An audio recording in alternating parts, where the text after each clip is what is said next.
Hello and welcome everybody to another edition of Wednesday Night Fights Online Edition, episode 26. Coming to you live with some good-ass BB tag action on the PlayStation format for tonight's bracket.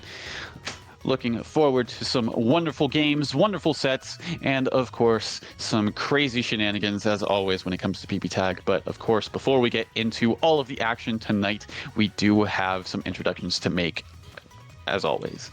First up is yours truly, T.O. Bracket Runner host and co-commentator for tonight's BB Tag Bracket, Master Cheap. And with me here on the mic is none other than a streamer that we have seen made a good return to form for WNF BB Tag commentary as of late. Give a warm welcome to Lon Lily. How are you doing tonight? Yep, I'm doing A-okay. Once again, freed from the gotcha minds. The shackles are slowly getting looser as time goes on, but yeah, I'm here to commentate some sick PS4 BB tag action here tonight. Got a nice 12-person bracket full of very familiar faces here, which, you know, always nice to see some players that I know how to actually commentate for. Smile. No, but in all seriousness, if you're new, show up. I appreciate you as well. But yeah, going to be a bracket full of known sharks. And yeah, it's going to be really exciting to see them all duke it out. Of course. And typically this is where I say we also have a Matcherino available, but unfortunately, as of late, we have not been able to get those set up. So hopefully we can. I unfortunately don't manage that part of the system for WNF, so hopefully that will be up. But until then, everyone panic. There's no codes.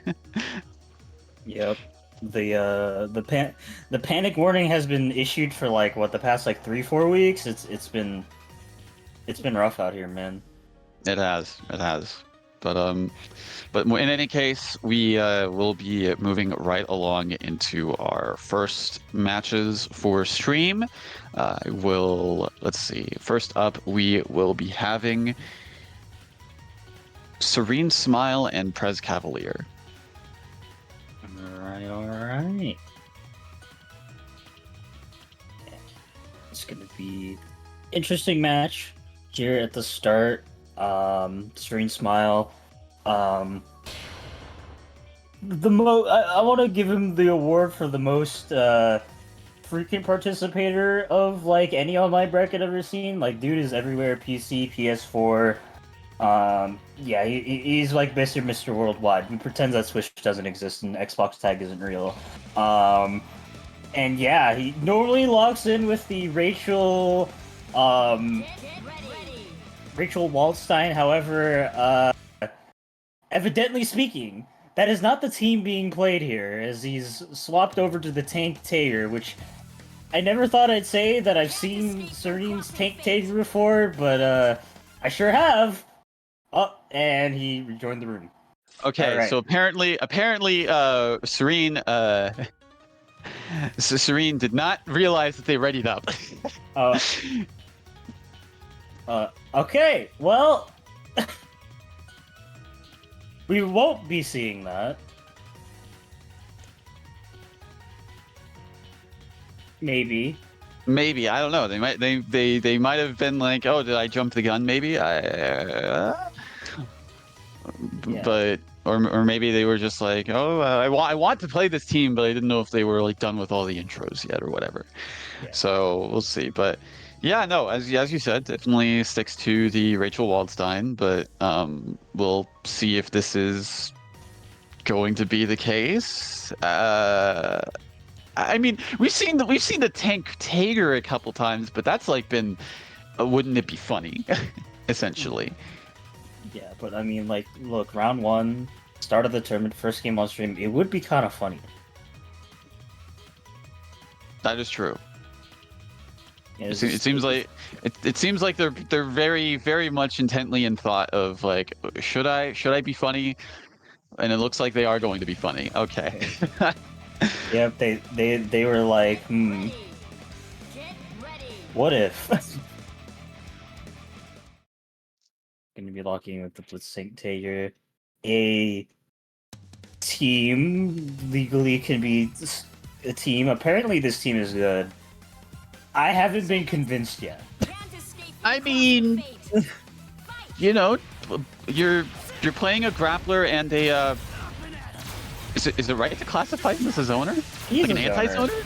Okay. He is a zoner that has anti-zoning tools. That's crazy. And also the biggest hurtbox known to man. Look at how that slash hit him. Yeah, and he's just going to be descending down with the falling JA here. Live, despite like the scrambly start here. Okay. Yeah, try to convert up the JC. I don't know if Tager can actually do that. Like, I'll be honest. I don't know. Maybe if it was a 2C, it could have. Oh, wow. Okay, backdash is right past the projectile assist. That's something you don't really see too often there.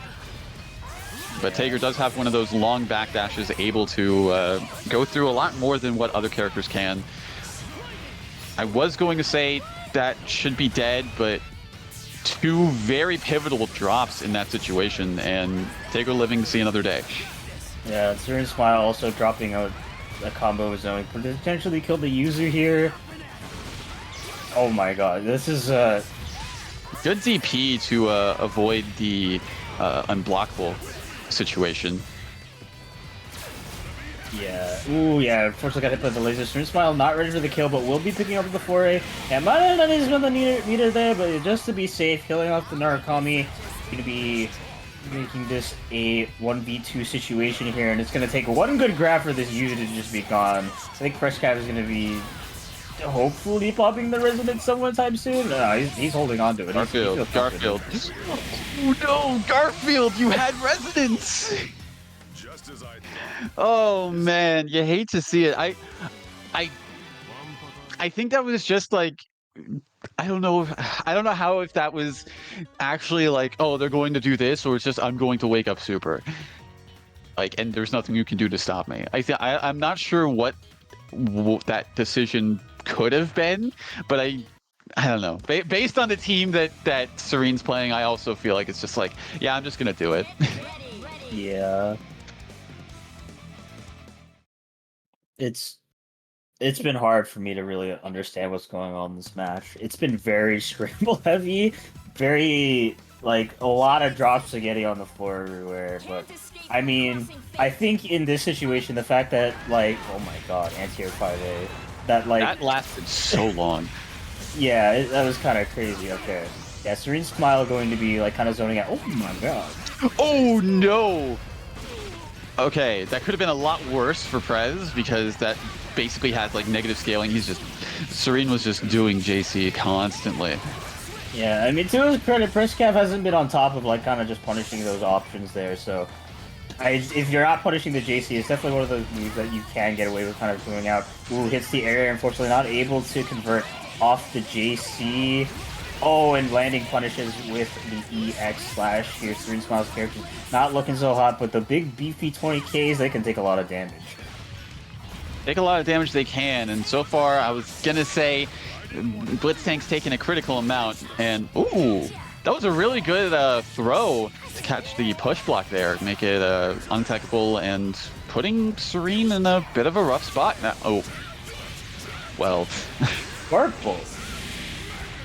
The funny. It's going to be one of those things you always got to be careful for in the Tager matchup. Yeah, I'm going to be hitting another Spark Bolt here. Okay, that should kill, yeah. Yeah. I was a little bit worried about him popping the super a bit too early. Yeah. Trying to shimmy. No. Yeah, Resonance version does do that little extra hit there at the end to stare off. So adds a little bit more damage than you would expect. Presscav being very conservative with, I think, the Narcon pressure. Maybe perhaps worried about a Spark Bolt. Just like that, yep. Oh no, yeah, very punishable. Like even on hit, on block, on whiff, whatever. And yeah, with that, Prez is going to be tying things up 1-1. Yep. Definitely, like, towards the start of the game, I think Press was having a little bit of a rough job navigating around the Blitztank Taker, and to be fair, mentally speaking, I don't know how you're physically supposed to do that. But Yeah, I think Serene's Smile has been kind of a bit linear in terms of like his gameplay with the team, and I think for this next game he's definitely going to need to shake it up if he can have a chance, because Prescott is definitely making some adaptations. Absolutely, yeah. All right, sets up a sandwich. Interesting active swap again, 3 times. Yeah. Will not cap. I don't know how much Serene Smile like has cooked with this team. Oh, you know, maybe it was enough. Maybe it was not enough. If they did command grab, they would have won that interaction. So all right, good DP, good DP. Just walks up DPs again. Yeah. Ooh. Honestly, yeah, Serene could have very easily just done command grab super, because Krez was being very patient in that corner. Yeah. I mean, it's just like one of those things is that patience, while virtue in some cases against a grappler is definitely one of those like characters that you have to be very proactive with dealing with. And yeah, just gonna be stuck in the corner. Oh, that I don't think it was gonna block. I think you just stopped blocking. The last part of Sledgehammer actually connecting. Not really able to get a with the oh my God. I was saying earlier I don't know how much Serene Smile was cooked with the team, and like I still think that's true. However, even people who do not know how to cook can sometimes make good food, apparently. Like that's how I feel. Jesus.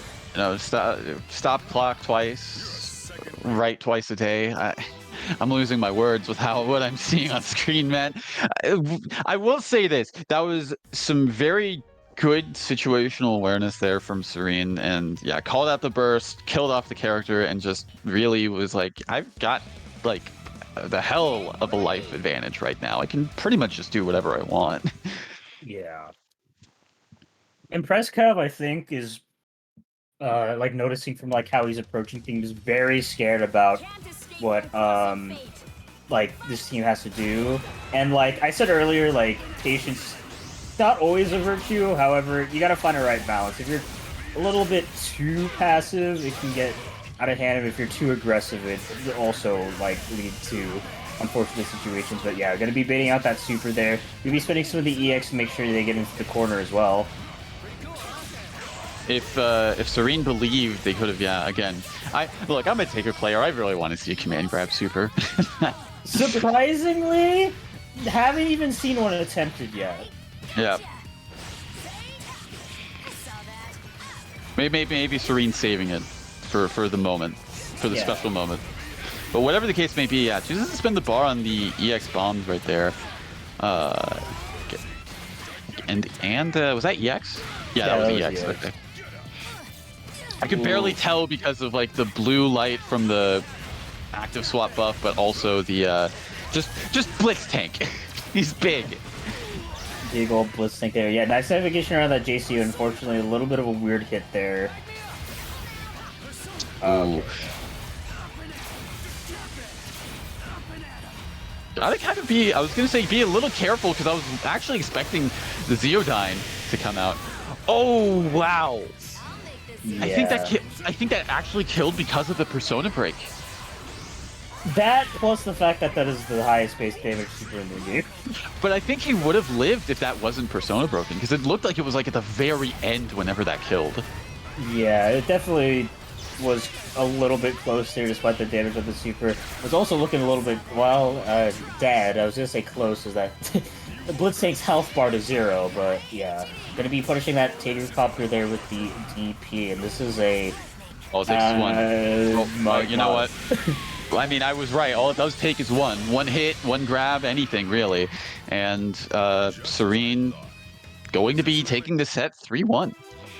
Yep, and that was definitely an interesting way to end it, with the magnetism pulling in the Yuzuriha to the slashes. I definitely don't think Prescav was like expecting to be so close to the Taker, but yeah. Magnets. How do they work? I don't know. I wish I could tell you, but I played the character and I still don't understand half the time. Yeah, I've been on the receiving end of Tager. I've played a little bit of Tager myself. That character is beyond my comprehension.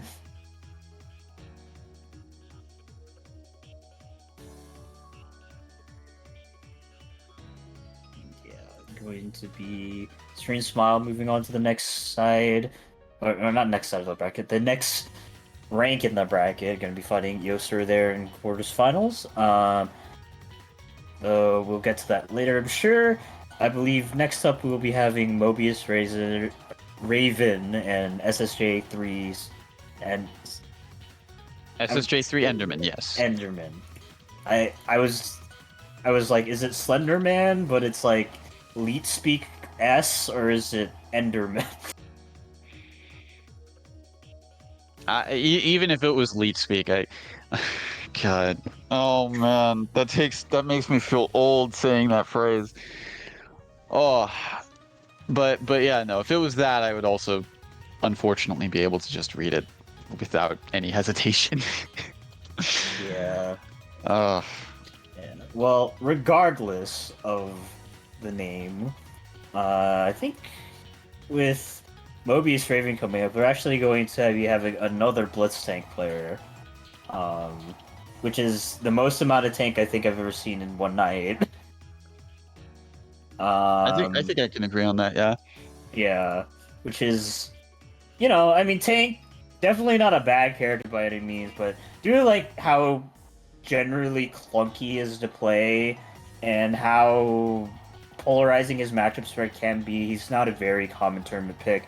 But there are a lot of like tank specialists and like tank enthusiasts out there that have labbed out the character quite a bit, and Mobius Raven is definitely one of them. I know they have some other sub teams in the back, and for tank players, I know that's very important because, like I said, those polarizing matchup spreads can be really painful to play through. But yeah, the tank Batista is the main team, and it's got a lot of disgusting things. I mean, Batista, like, throughout the game's history, I'm sure, has always been a very strong backline character, and just with their very long lockdown assist of 5p, you can set up a lot of unblockable scenarios that your opponent really needs to quickly, like, push block or react from. And, 6p being a really good projectile, always useful. And I think most importantly with the team is her 4p. Tank really struggles with dealing with verticality and like just dealing with people on top of it. So having access to that Batista 4P is like basically a godsend. Absolutely no. It covers such a really good angle, especially for Blitz Tank, that I mean he doesn't really have any anti-airs besides DP, realistically. So yeah, having a way to kind of combat jump-ins like that is really, really good to have for Tank. Yes, and their opponent, Mr. Enderman here, believe also an S enthusiast. If we had Sony-kun in here, we would have probably the most amount of S's I've seen in one tournament too, but unfortunately, let me hold on. Never mind. He's in here. Why did I think he wouldn't join?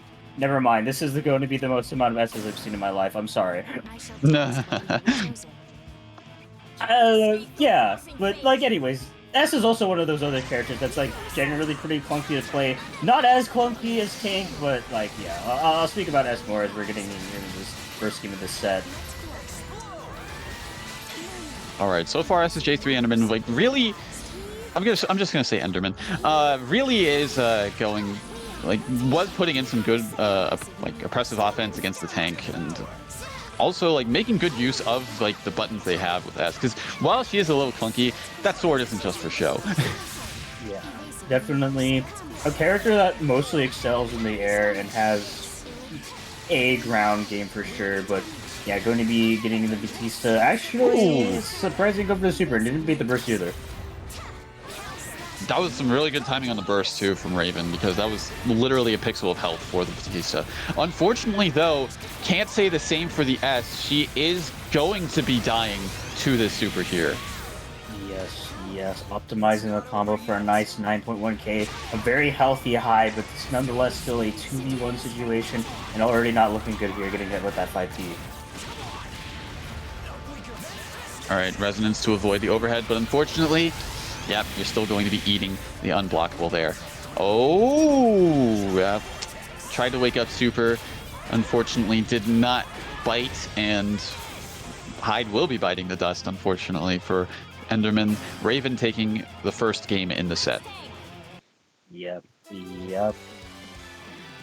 Still a relatively close game there, but losing that S really early on, maybe underestimating how much damage output Tank can do, really bit them in the butt there, I think, because I feel like between the two characters, not to say Hyde will do a bad job, but S definitely, I think, has a better matchup against Tank, just because her air abundance are very large, and like I said earlier, Tank very much struggles with verticality. So I think maintaining the S is going to be very key for Sunderman's success in this matchup. All right, so far, yeah, Raven kind of having more of a strong start in this round. Oh, the 5C only getting a good, but very good super to avoid. I don't know if that unblockable would have been Meteor, if it would have been too early. It was really odd timing. Yes, perhaps you want to know. Good assist coverage there with the 5 people. Unfortunately, could not follow up. Yeah, going to be active following the Batista, but Slenderman having none of that, just TP straight out. But okay. Going to get their burst baited as well. And yeah, Slenderman is definitely not winning this currently. I mean, you know, still early in the match, relatively speaking, so only time will tell. But, oh, wow. Just lets it rip. Not the EX version, but did she? It looked like she fell right back into it. That was weird. Yeah, definitely so weird hit, but Slenderman not complaining about that. Kind of equalizing the health totals here. However, the S once more going to be looking kind of bad here. Okay, yeah, that was not burst safe. Yeah, good call to burst in the Hyde, save the S. DP's out of the pressure. Tried to probably bait something with that JC there, but yeah, not getting any sort of bite. And a huge dropped combo. That's going to be... Oh, the grab. Yeah, that was definitely supposed to be super there, but unfortunately for Enderman, yeah, not able to avoid the unblockable yet again. Going to be losing Hyde and now losing S soon afterwards. Yep. Yeah, I think Slenderman, in the neutral, has been doing relatively well against the team. It's just I think on the defensive side of things, there's been a lot of struggle. I'm noticing they're not very quick on the draw with reacting to those unblockable JCs.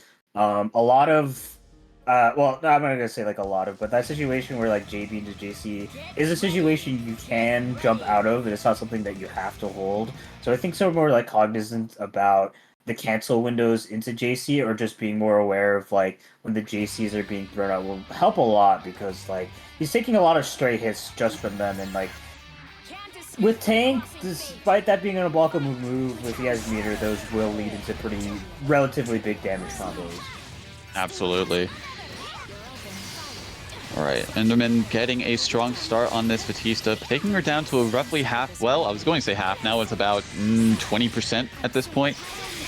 Risky DP pays off, gets Tank in to replace Batista, and already when showing a strong start with the Tank as well. Yeah, just gonna be supering straight out. Not a lot of damage, unfortunately. Oh, whips the 2B, has to burst out of the situation here. Hive's gonna be taking a little bit of hurting, but another drop combo. Gonna be trying to fire back here, but yeah, just gonna be pushing Tank from full screen, and it's gonna be zoning out. Oh, tried to hit confirm, unfortunately not working out, but can it be a punish? No. Yeah, I'm pretty sure Hyde's super would have been a little bit too slow to try and contest that, so yeah.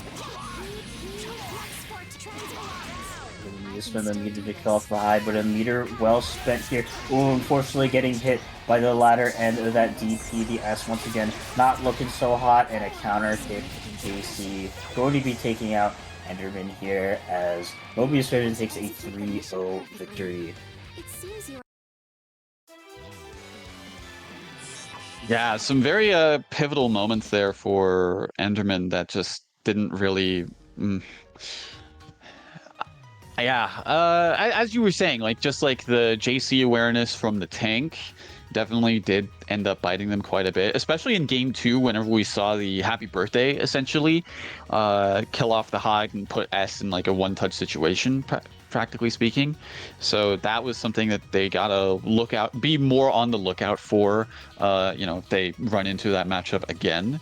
See, okay, when does the tank love to do like JC? What kind of setups do they do to facilitate that, et cetera, et cetera. So just more awareness from them can definitely go a long way. Yep.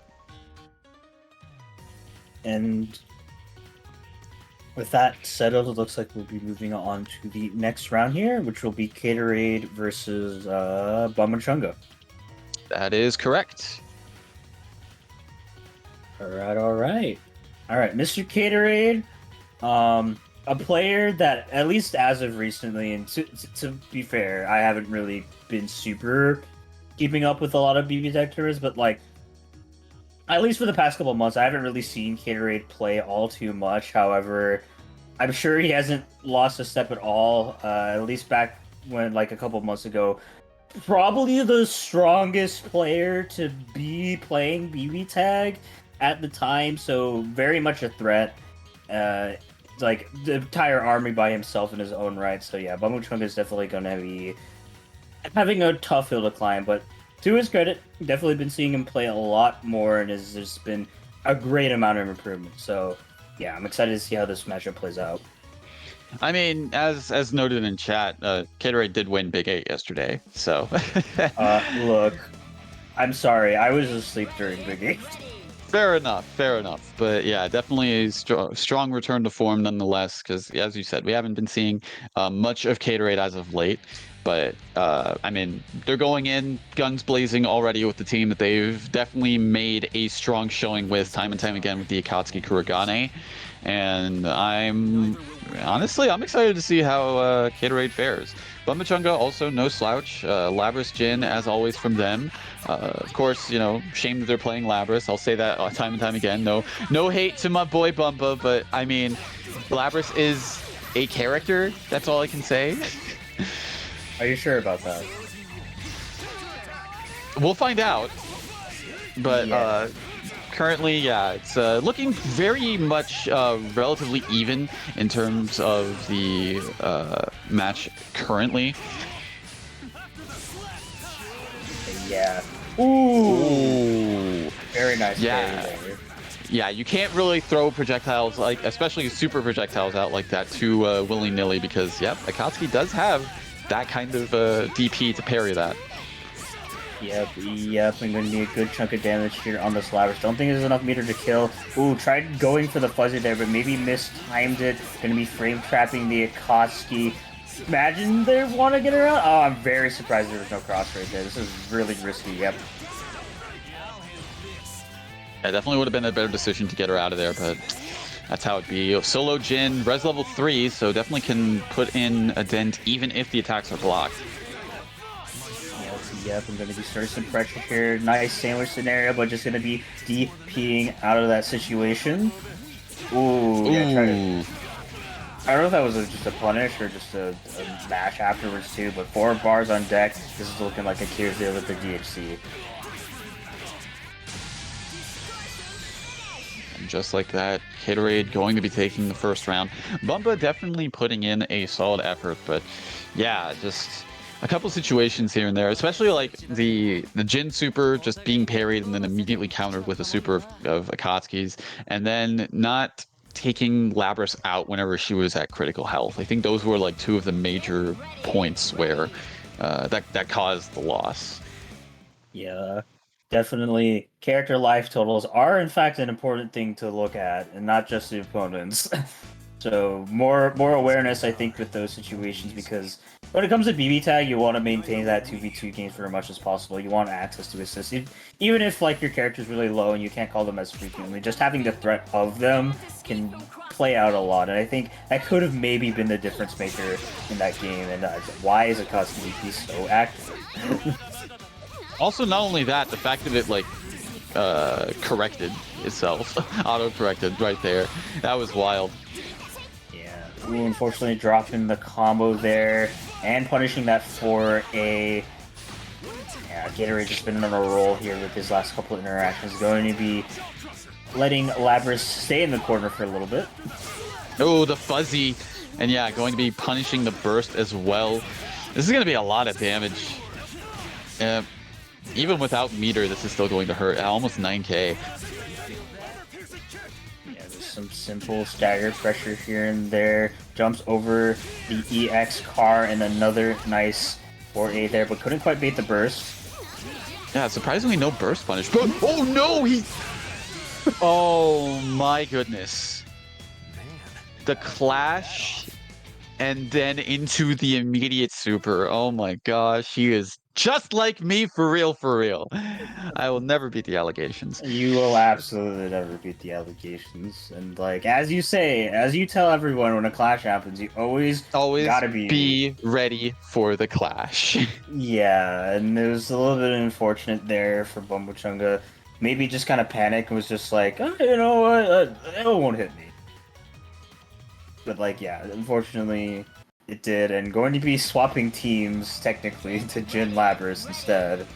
And yeah, I mean, I think Bumblechunga, like, in the neutral has been fine. But, like, the scramble situations where it's been really, like, hurting it. And to be fair, with the characters that he plays compared to Kitarade's characters, that is not a place you really want to be. Labras, while, like, having big buttons, doesn't exactly have fast buttons, so definitely don't want to be in those situations. Nice pairs out in an unfortunate panic DP. Oh, that's going to hurt quite a bit, too. Yeah, going to be choosing to call in the assist. Get some more damage on the board. 9k off of that. Yeah, and the Nothing Personnel Kid and the Burst Bait here. Gatorade is feeling himself, I'm sure. Oh, absolutely. 100%. Going to be going right back into the corner with the side swap combo. Gets hit by the third overhead out of that block string. Drops the combo, but yep, gets the grab. This is, yeah, unburstable. Yeah, goes in with the DP just to make sure he can't burst out and doesn't need the DSC. Another Nothing Personnel Kid, and Gatorade looking like he's going to be taking it here with the perfect. Correct. And with that perfect, 7 golden letters, going to be taking the set 3-0 over Bumblechunga. I mean, Gatorade, once again, just showing, may have been a while, but age hasn't slowed them down one bit. Yeah. Yep. Definitely maybe needed a little bit of a warm-up there in that first game, but it looks like Gatorade has returned back to form there, as it was after the first game, it was slowly becoming more dominant in his favor, and yeah. Gatorade, just one of those beasts of players in terms of their offensive game.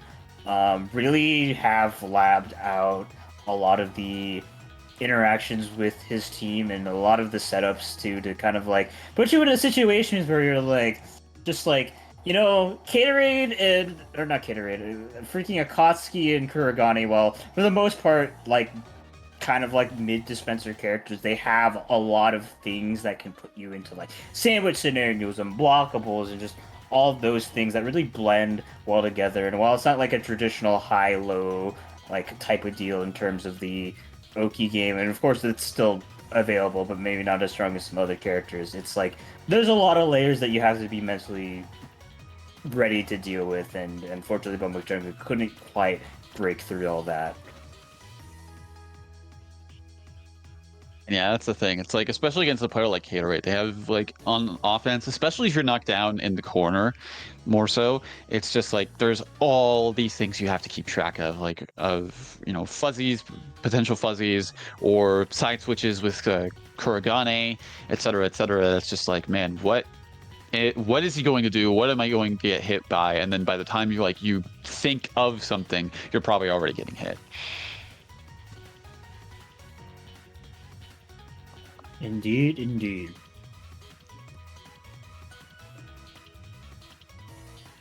Yeah. Here we're going to be moving on into winners semifinals here, but the BBTAG action going to be continued here, as it's going to be Church versus Sony-kun here. Heart S versus Akatsuki set.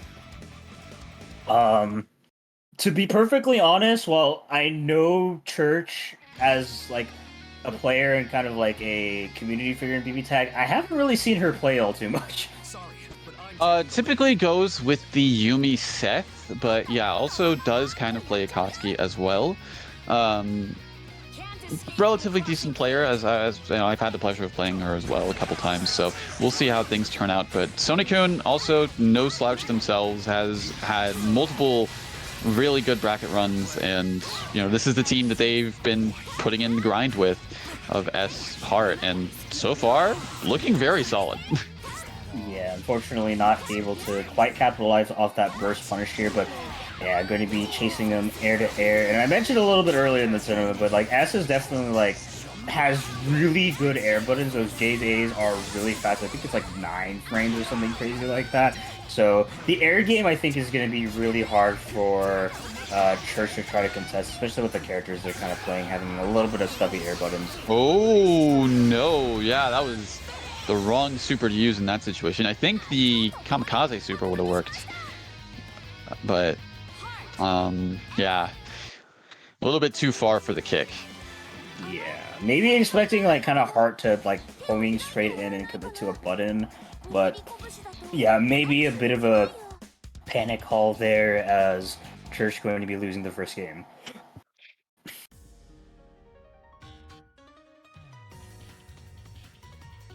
All right, probably going to be thinking about the Yumi swap if I had to guess. Maybe we'll see a Tager. We have seen Tager from Church before, and unironically, I will say, oh my god, I was right. Oh god. Oh my god. Okay, is she listening? Is she watching the stream? Oh no. Isn't she streaming right now? Probably. Yeah, she is. She is. Yeah. I mean, you can stream and also watch. I suppose that's fair. Just for me, that would be like that's like too much. Like talking Fair to the enough. chat, watching a stream, and then and then playing the game. Some people are godlike multitaskers. I wouldn't put it past her. But whatever the case may be, we're seeing the Tager come out. We'll see if it cooks. Just a little bit closer. I love the attempt. There's been some nonstop violence here, and gets hit with the charge to be starter. That is one of Heart's most threatening ones. Going to be a lot of damage here. 1 meter spent, 11k. That was definitely pretty ridiculous here, but not ready for the Sparkful here. But Church not ready to convert off it. And okay. All right, Tager is 20k health. Yeah, I was gonna say it wouldn't kill there, but with that overhead off of the wake up, yeah, this is definitely going to wait. Okay, just barely. Yeah, I was a little bit worried there, but the power of love prevailing here in the end. Very low Yumi. Nice tech on the throw and a nice navigation around the 5B as well. So Nipton taking another very swift game too.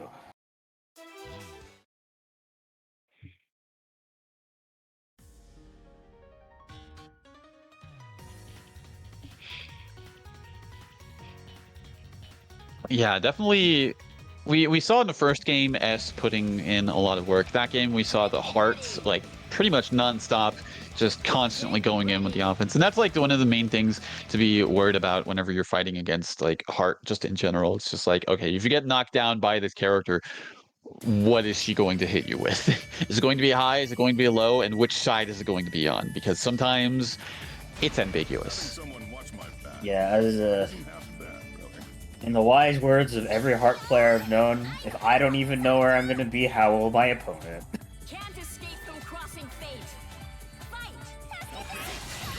Alright, that was an interesting round start for sure. That's definitely something only I see Sony couldn't do in terms of like Heart players, is to charge 2B round start. And sometimes it works. I mean, you'd be surprised, honestly. But nonetheless, yeah, still keeping up that oppressive aggression here in the corner. And just, yeah, Church trying to, I don't know, maybe trying to find a way out of it. Gets that out, but unfortunately the wake up super will be backdashed and avoided. And Sonokun just still keeping up this momentum. Yes. Push block straight into the heart punch here, going to be killing off the Tager. Kirk once again not ready to block the heart incoming, but drops the combo here. Another chance at I think she was expecting that to cross up. Probably wouldn't put it past them, but nonetheless, Sonokun going to be taking up a game and the set 3-0 and going to be moving on into winner semis.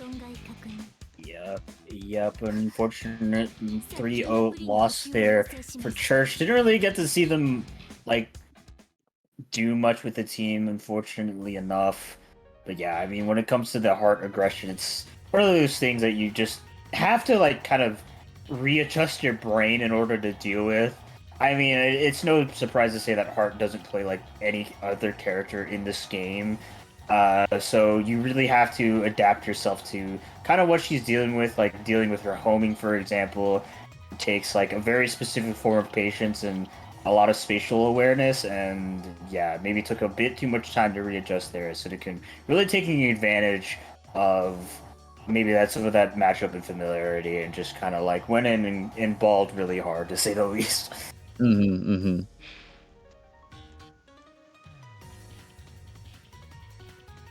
Alright, but looking like we're going to be having another WNF Classic here, at least in terms of the rollback era side of things. Caterade versus Serene Smile, and Serene Smile is very committed. Going to be sticking with that Blitztank Tager.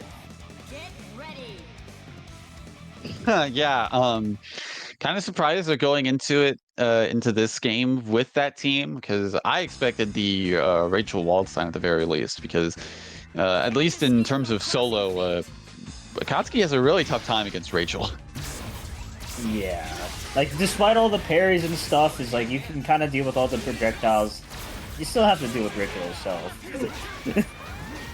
But yeah, regardless, that is neither here nor there, as Smile getting stuff going here. Oh my god. Yeah, it is projectile. What in the world? That very last hit. Okay, probably anticipated the burst there, hence no follow-up after the air command grab, but still, Serene really actually putting in some mad work with the... It's not punishable. Yeah. Oh! Ooh, that's going to hurt. No, I don't think Caterade knew where he was going. I don't think anyone knew where he was going. What a DP! Jesus Christ, they are playing out of their minds. Unfortunately, though, Akatsuki is going to be going down here. Yeah, just going to be trying to frame kill a little bit here, maybe to get in the Blitz tank, but unfortunately, no. Going to be left here with the solo Kuragane, but DP straight out of the situation, being very brave with the Tager and baits the 2B, but doesn't come into the smart pull. Looks like the bravery's paying off at this point. Yeah, Tager's still in, and now the movement, avoiding any potential retaliation from Caterade. Could have killed off of that, but nonetheless, honestly, that was, I'm not going to lie, that was a very surprising turn of events. Serene taking the first game. Alright, never mind. Serene Smile went on the cooking channel. He learned how to cook with this team.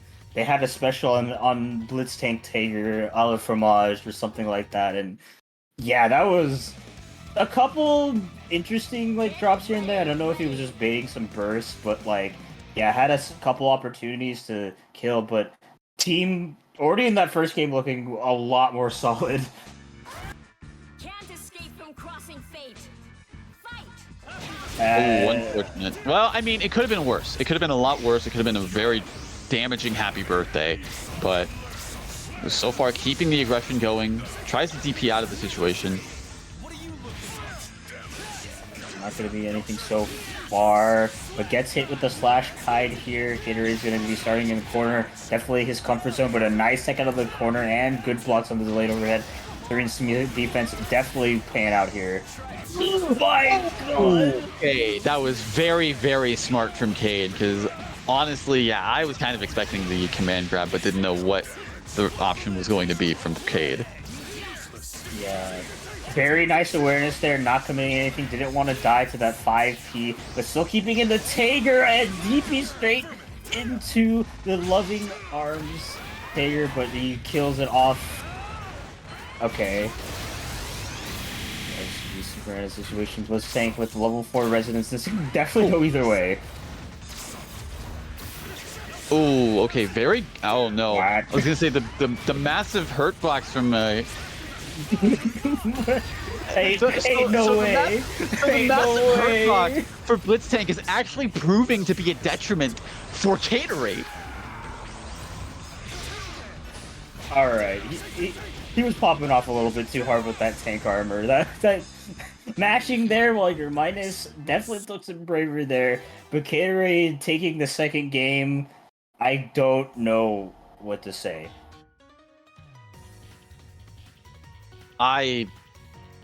This is the kind of chaos I live for. Yeah. Like, I don't really even have anything to say like that's like intelligent in terms of like what they could do in that situation in terms of those drops. It was just like, how do you expect that to happen? Like all the tank hurt boxes being so big, maybe like making some of the hurt boxes. Like I'm trying to language. English is being said. Are you sure about that? No. Oh, but nonetheless, yeah. Probably tried to go for an EX there after the Phantom Pain, but nonetheless, it's looking very rough for Serene's tank at the moment. Probably have to active swap here in a moment.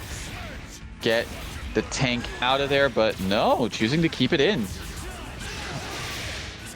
Yeah, and base the DP as well. Kitteridge Kuragane. Definitely the star is going to be going out, and the armor has been there sometimes. He learned. He's trying. He was like, he got us, bruh. Oh my gosh. I was gonna say like earlier. Oh my god! He tried to backdash, but it didn't actually work out enough. Oh no! Just yes! That's the Tigger combo I live for. I'm trying to say like I'm trying to like commentate the match, and then something cursed happens, or the head ass restarts, and it's just like, how do I say things? You don't. You don't at all. You know what? Fair enough. You just let it happen. You just let it ride and just react to it, because that's what we're doing right now.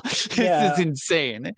Like, I'm trying to say some intellectual things. I'm trying to, like, you know, analyze the match, but if both the players are acting like monkeys, what is there to say?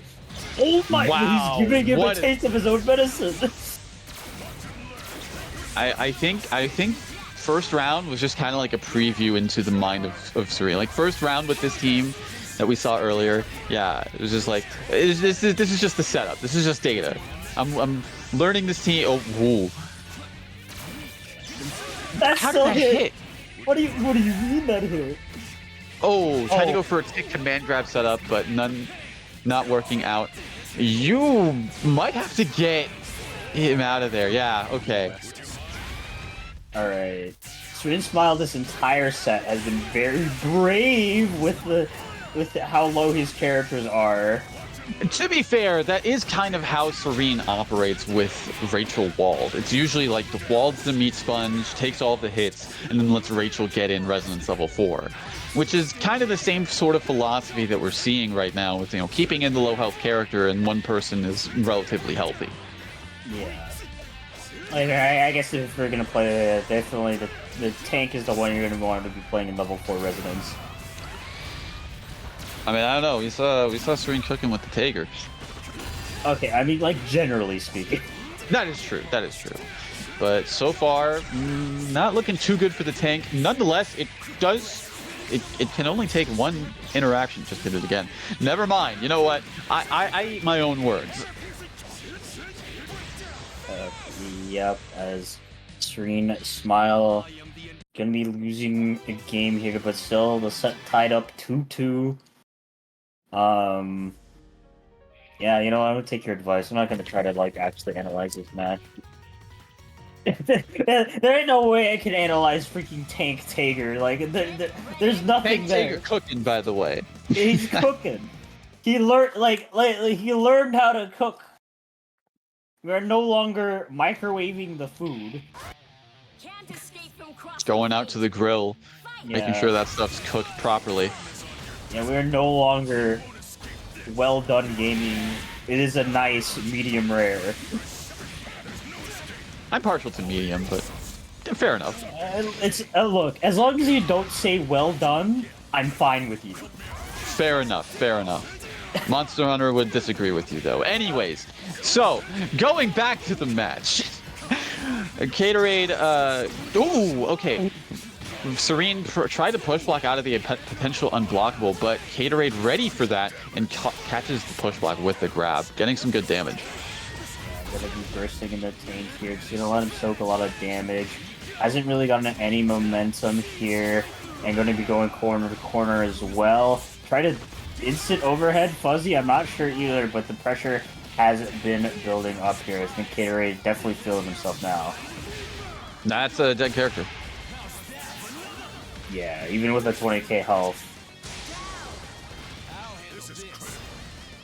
Ooh, okay, yeah, now hits the instant overhead here. Doesn't have enough meter to kill, but nonetheless, Gatorade definitely big cookie here. Hits the overhead, but not quite far enough to convert, and a nice active swap here, but doesn't kill off the Bitatsu. Thought the B-Tatsu would kill. I would have just done C-Tatsu just for it.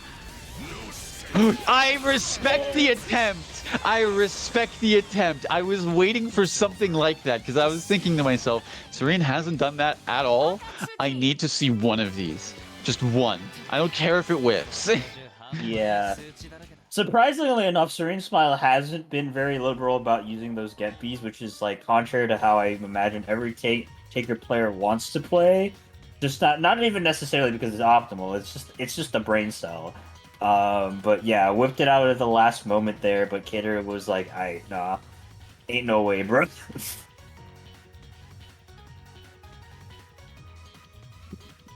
Well, nonetheless, Caterade going to be moving on to winners finals after that very close set 3-2, and going to be waiting on the winner of our next match, which is going to be Sonokun versus True Care. Yes. Definitely a battle of like a new age star versus an old legend. True Care, also a player that I haven't gotten to see lately, but like I'm definitely gonna be blaming my lack of for hopping around tournaments. At least I feel like I haven't seen him play the Neo Susanoo in a while. I feel like we've seen other teams from True Care lately. Not necessarily, yeah, definitely not the Neo Susan as often as usual, but it looks like they're going to be bringing it out for this. And honestly, I would say, yeah, that's a good call to make because Sonokun is no slouch. Yeah, absolutely. And True Care definitely has a lot of experience with the team. Definitely would consider it the main squeeze. But we'll have to see how he deals with Heart. And getting hit by that ambiguous mix is a good start for Sonokun. The Heart Classic. Heart Smurf. Yep, overhead again.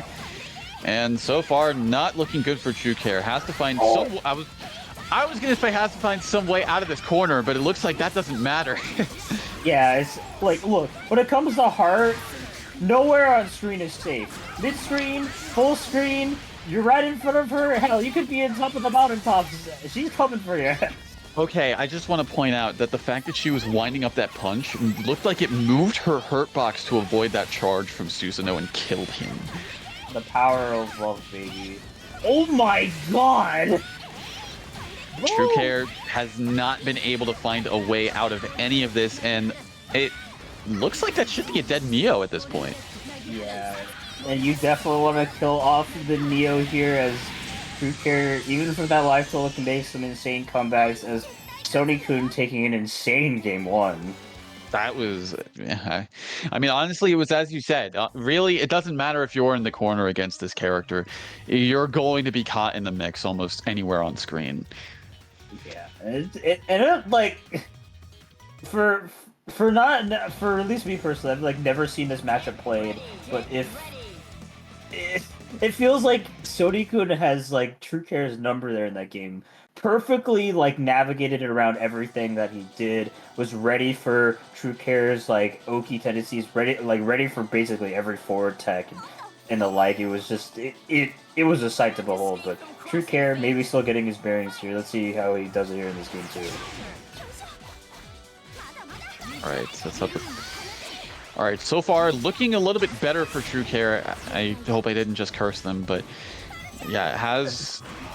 Okay, could have been some worse exchanges. Get some hits on the S as well, and keeping things relatively safe.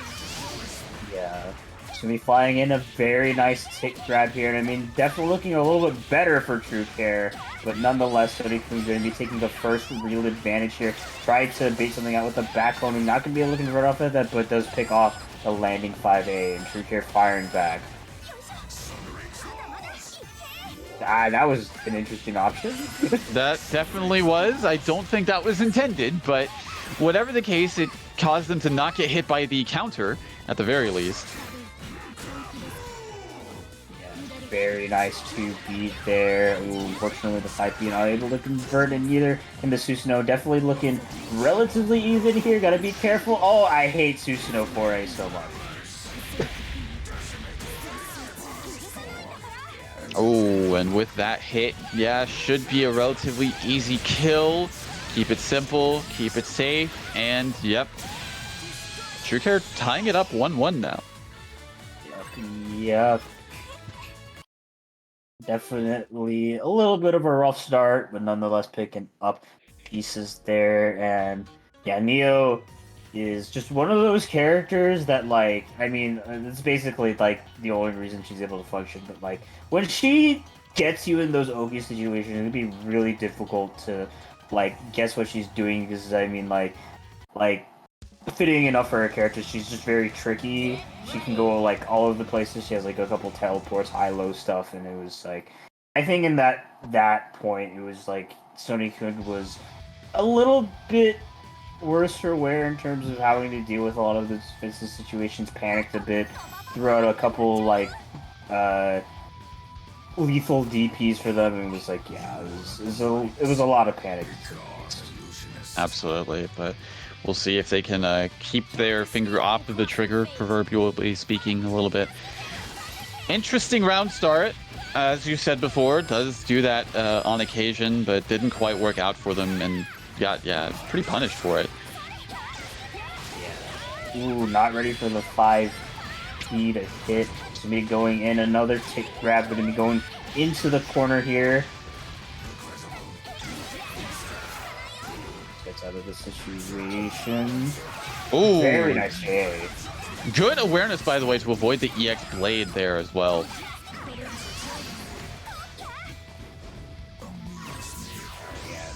Been playing like, oh, okay, could have actually punished that. Wasn't ready. Oh no, that's going to hurt a lot. In fact, okay. If True Cares didn't actually go to that side, that was a dead Susanoo for sure. But had to be a dead character nonetheless. Good block on the cross up. Good tech on the throw. This is still a very uphill battle though. Yep. I mean, Susanoo. It's just like one of those characters that can make your advantage become a disadvantage in just a minute here, as his damage output absolutely crazy. Going to be cashing out into the super. That's in the red health zone. Got to be very careful. Hits the throw. Yeah.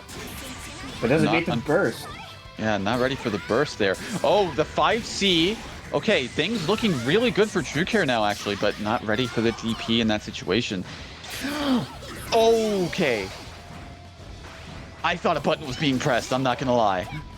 Yeah, Sonic-kun did too, but the wall that is Susanoo JB gonna be DP out of the situation, but doesn't kill. Oh no! Sonic-kun residence right in front of it, but doesn't take the throw, and it's looking like True Care gonna be getting that solo Susanoo comeback. That was quite a reversal of fortune, snatching victory from the jaws of defeat. That wasn't Susanoo like barely like in the red, and like both of Sonic-kun's characters were like solidly 50% or above? That was crazy. It was like 70% even. It was like, yeah. And like I said, Susanoo's just one of those characters that's just like a lull, does no damage for like, or does so much damage for like no reason. you always got to be careful. You got to be really on top of your defense, and yeah, Sunikun may be a bit too panicky there. Like Susan's like a good character, especially relatively good, but yeah, you got to be careful of like a lot of strike throw situations because that's basically what all his solo game revolves around is just those things. And like to his credit, it's very good just because of his foray being like a button with really fast recovery. It's like +3 on block or something stupid like that. Absolutely, yeah. All right, going into this, True Care up on set point now. So can't afford to lose a game, but definitely wants to close this out as soon as they can. But Sonokun doesn't look like they're going to be letting that happen, especially with how things are starting out. Yes, based off from the last game, I definitely feel like the Sushino is more of the problem here, but nonetheless, getting a character out of the way will be beneficial. Oh no! Oh, bruh! The very last part of that clashed, and yeah, just wasn't able to get the hit because of like the. I don't know how to describe it really, but yeah, just the burst surprisingly not being punished. That could have been really pivotal. Yeah, I didn't even know you could clash with burst. I mean, okay, that's part of the 2B. That's part of that. But it's just like the vulnerability window just like was not in Sonokun's favor, I guess. Yeah, definitely unfortunate here. And yeah, Sunekun losing a lot just off that. Maybe try to get out of the situation and suddenly, yeah, the S is gone. Part Ino gonna need to make some crazy solo comeback and almost was a nice air here, but give another chance at life. This is going to be, I was going to say, a comeback and a half that they need to make. It's going to be difficult. Yeah, especially with the resonance running out. Part definitely can potentially do it, but like, yeah, it doesn't look like off that. And yeah, just spend the meter, kill off the character, True Care. With that, going to be taking the set 3-1 over Sonokun. And in winners finals, we have a classic. Something we've seen time and time again of Caterade versus True Care, not only in WNF, but also at Big A and the other tournaments, I'm sure, as well. But we will be moving to that event after going through the loser side of the bracket. Yep.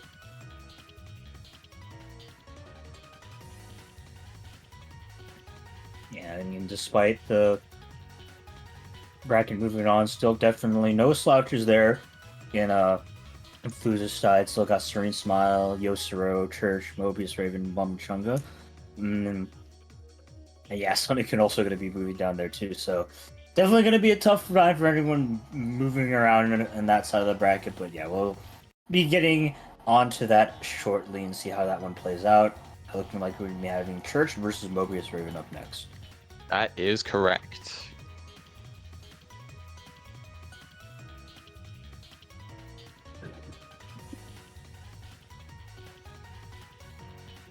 Yeah, we saw Church earlier playing the Tager Yumi, which was unfortunately not quite as effective, I think, as they'd like.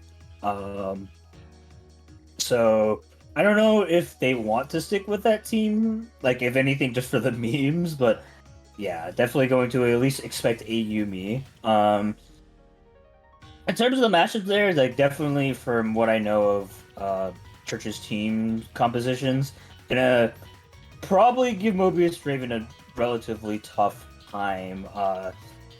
Seth being kind of like one of those characters that can definitely be a nuisance in the air. Just setting up orbs everywhere. It's going to be very difficult for Tank to at least get stuff going. Going to really need to rely on well-placed Batista 4P stuff.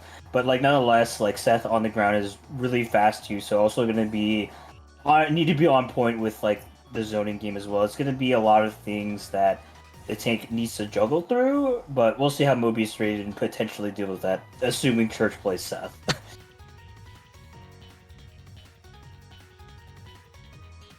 Well, we'll have to see. Hopefully they are able to join the lobby soon. But yeah, in the meantime, I believe we have some other BBTAG events that are going to be happening this week, if I'm not mistaken. Isn't that right, E30?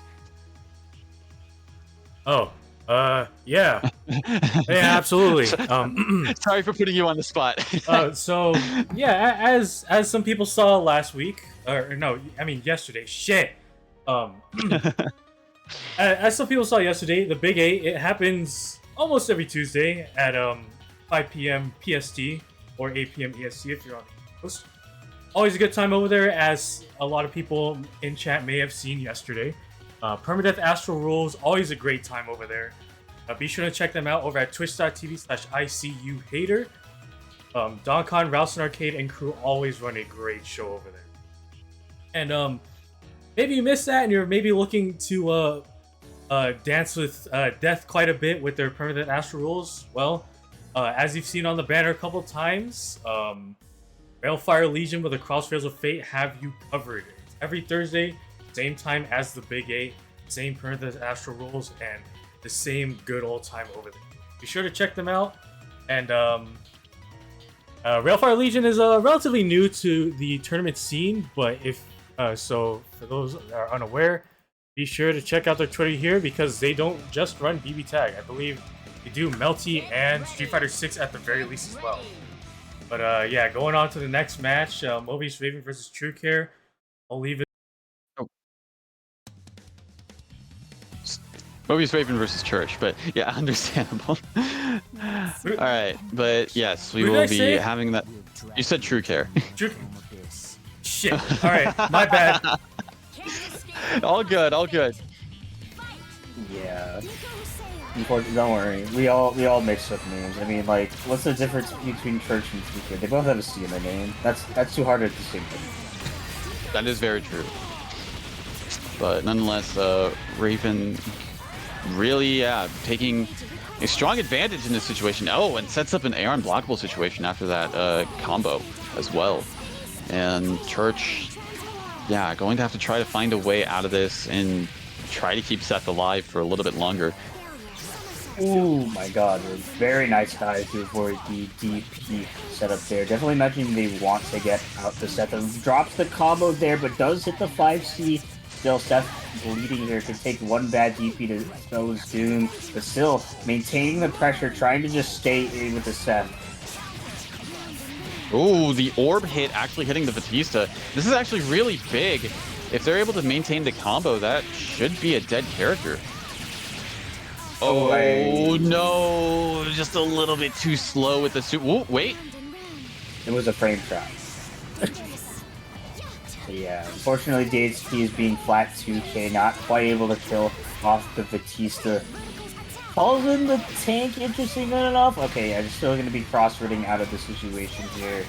And a very nice pickup with the laser.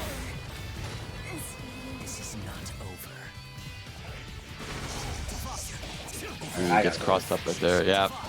And needs a few more of those kinds of hits to be able to kill off the tank, but unfortunately does not seem like they will have that opportunity.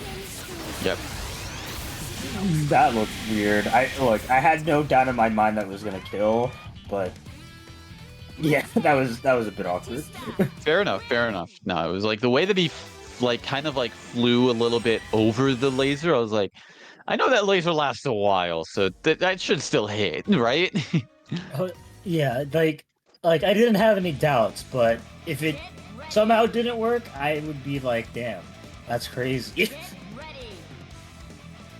Nonetheless, Mobius Raven taking the first game of the set up 1-0, and looking pretty solid overall. Had a couple hiccups and had a couple of fortunate exchanges when it came to Church. Wow. Yeah. Despite that move being a low, it is not foot property, so was able to just armor through it.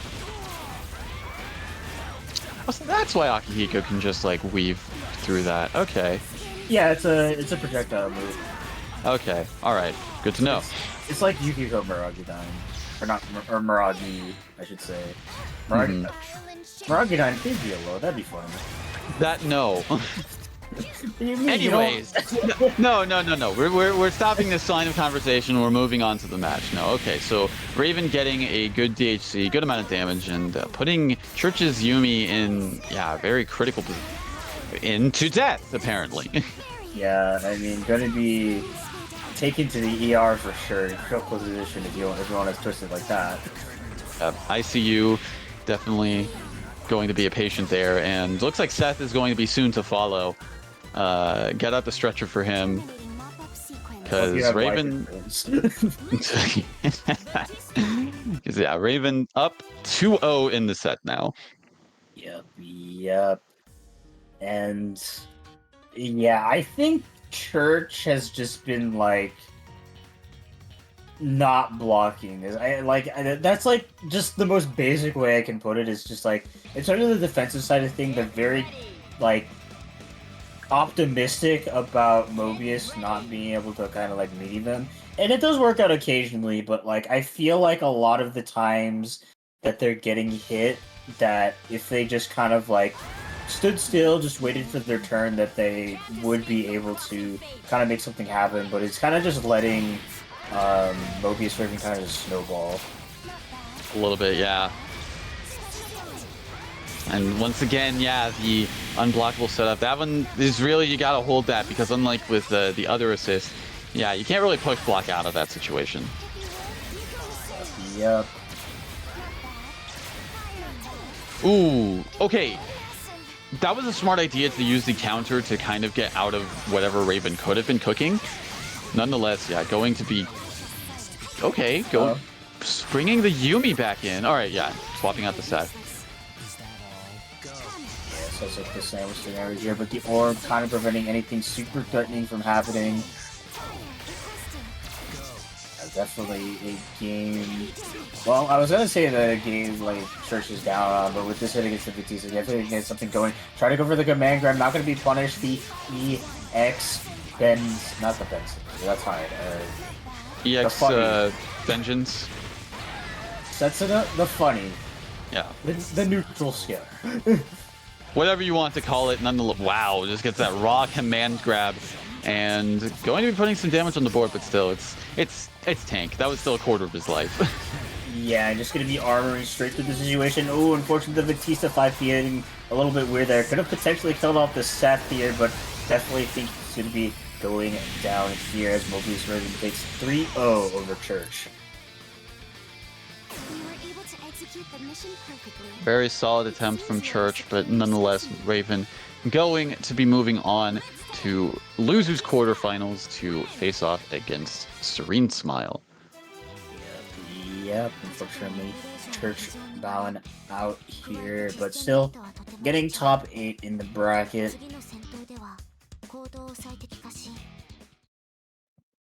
I'm guessing we're going to be moving on to the other side of the losers. It's going to be Yosro versus the one and only Bombachunga. That is correct. Alright. Yeah. Yosuro locking in with the good old Classico Adachi Narakami here. I think somewhat as of recently I've been seeing him mess around with a couple teams, but yeah, the tried and true, the Adachi Narakami can't really ever go wrong with the team. Very, very like competent player of the team. So yeah. Yeah, have been seeing them kind of toying around with Yang Hyde in some situations as well, but the Adachi Narakami is definitely the team that they've put the most into. Yes, for sure. Bombachunga probably going to be once again locking with the Jin Labris. And I believe like a couple weeks ago, I have seen this matchup played out and did go in Bombachunga's favor. So I know at least from that matchup knowledge that Bombachunga definitely has like the Noah rounds to deal with Adachi Narakami. And like, I mean, to the team's credit, it's like being an Adachi Narakami player is like being a fish in the sea. It is like definitely one of the stronger and most popular teams out there. So like any old player has a lot of matchup experience, and we definitely saw it, like, or at least I saw it last time, like when the matchup was being played. But like this is a new day, a new Yosro. so perhaps he will not let the same fate happen to him as it was before, but yeah. We shall see. Right, Bumba is saying they're having a couple of issues currently, but hopefully those will be resolved and be able to come into the room momentarily. Yep.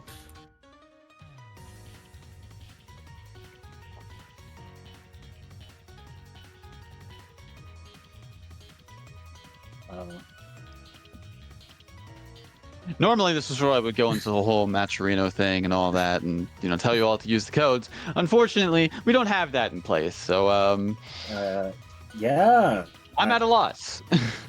Like, look, Yosuro is definitely one of those players that, like, he plays the game.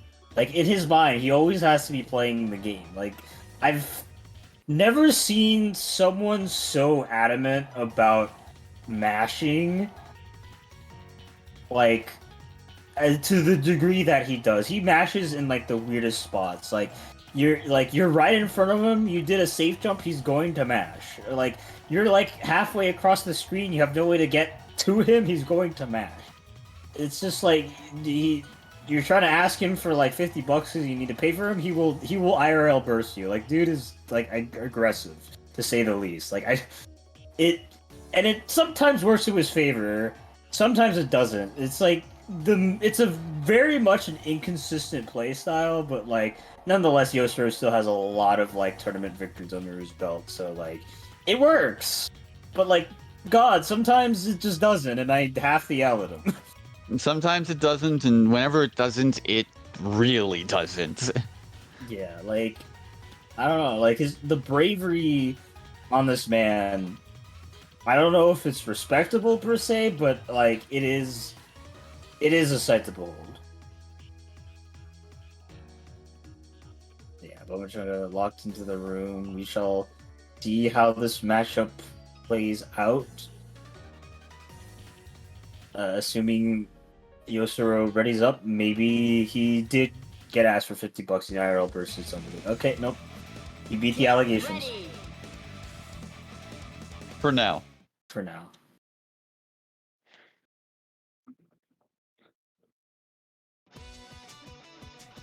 Who wins this round start? I don't remember who got to. Is it Adachi out first versus? Yeah, it's Adachi. It's Adachi out first. Adachi. Okay. Well, yep. Apparently, we saw the evidence right there. Fortunately, the happy birthday not lasting long enough to fully, give Yosuro the chance to cash out. But nonetheless, I mean, calls out the burst. Bumba Chunga already almost at red health with Jin, and having to really play catch up in this match now. Yeah. Ooh, try to convert off that there. I mean, we were seeing the classic Yosuro mashing twice, while he was definitely minus. I mean, he didn't really get too punished for it. Yeah, I mean, like, look, I can't give him too much. Okay, well, you know what? He was definitely mashing in that situation, and unfortunately, that did cause a little bit. Honestly, any situation where you're letting Labris get hits is not good, because she's just increasing that axe meter. Yeah, but conversely, she's getting hit here, so going to be losing some axe meter, and you're going to be losing the life here with the reversal cross slash. Going to be left with the solo. Jin falls straight into the anti-air. 2 bars on deck. I think this is going to be a kill. Oh, absolutely, especially with Resonance version. Doesn't even need Resonance version, honestly. Yeah, definitely, like, almost an impossible to not kill setup there, and Yosuro are going to be taking the first game.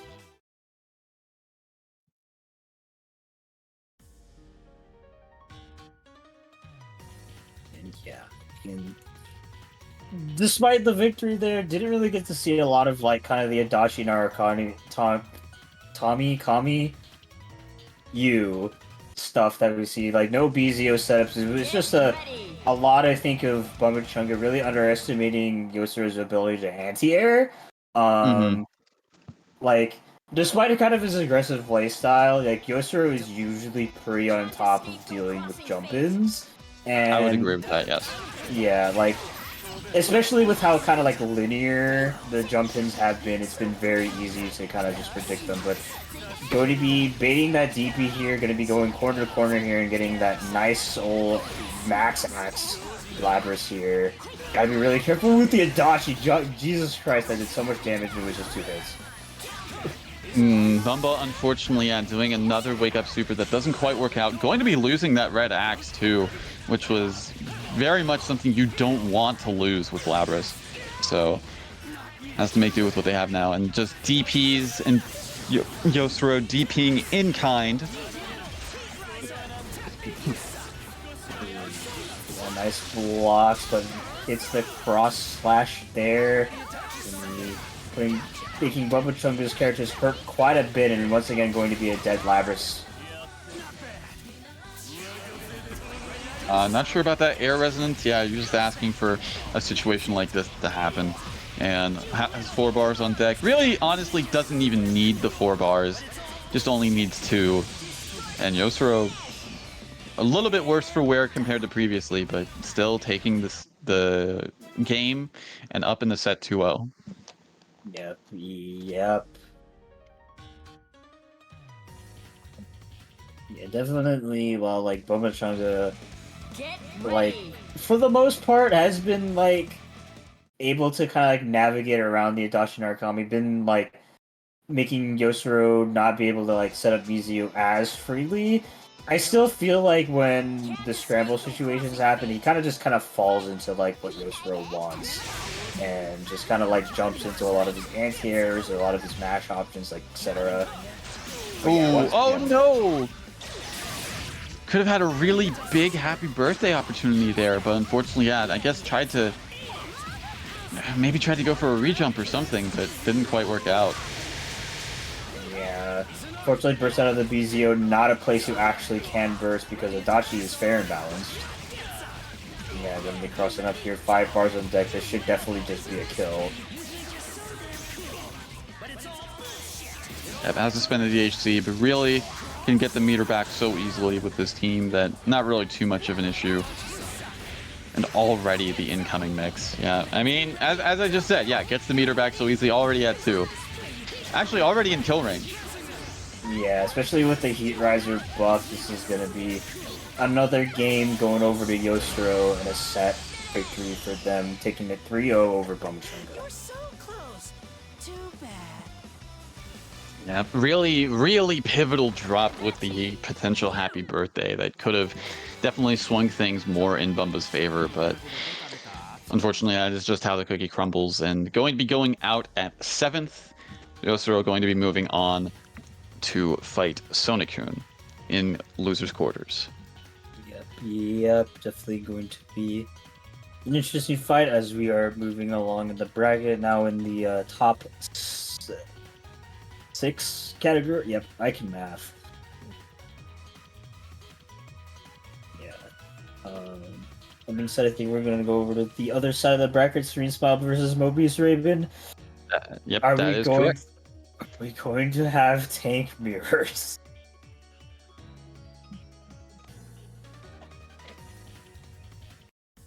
I think so. I'm pretty sure we will. I'm pretty sure we will.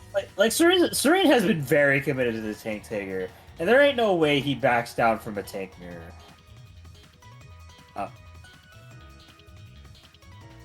You better approve. you better switch back to that tank. No, I'm just saying. I know you're listening. I know you have the stream open. Nope. There we go. He wants to win. Okay. Well, to be fair, Serene did ask Raven to call it heads or tails. Okay.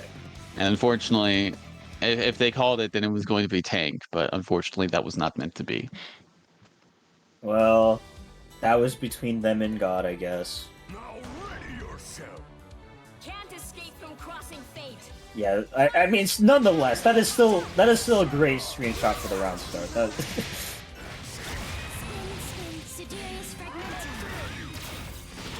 All right, but it looks like Raven once again having a very strong start with the tank. Ooh, good air DP to avoid the anti-air, but unfortunately, didn't quite anticipate having to do it twice. DPs once again. And that is a lot of red health on Walt. Yeah. And some of Rachel health definitely also going to be going down here. Mobius Raven definitely been on top of keeping the Rachel locked down. Very surprised about spending the meter there. I feel like the meter could have been used for a lot more in general.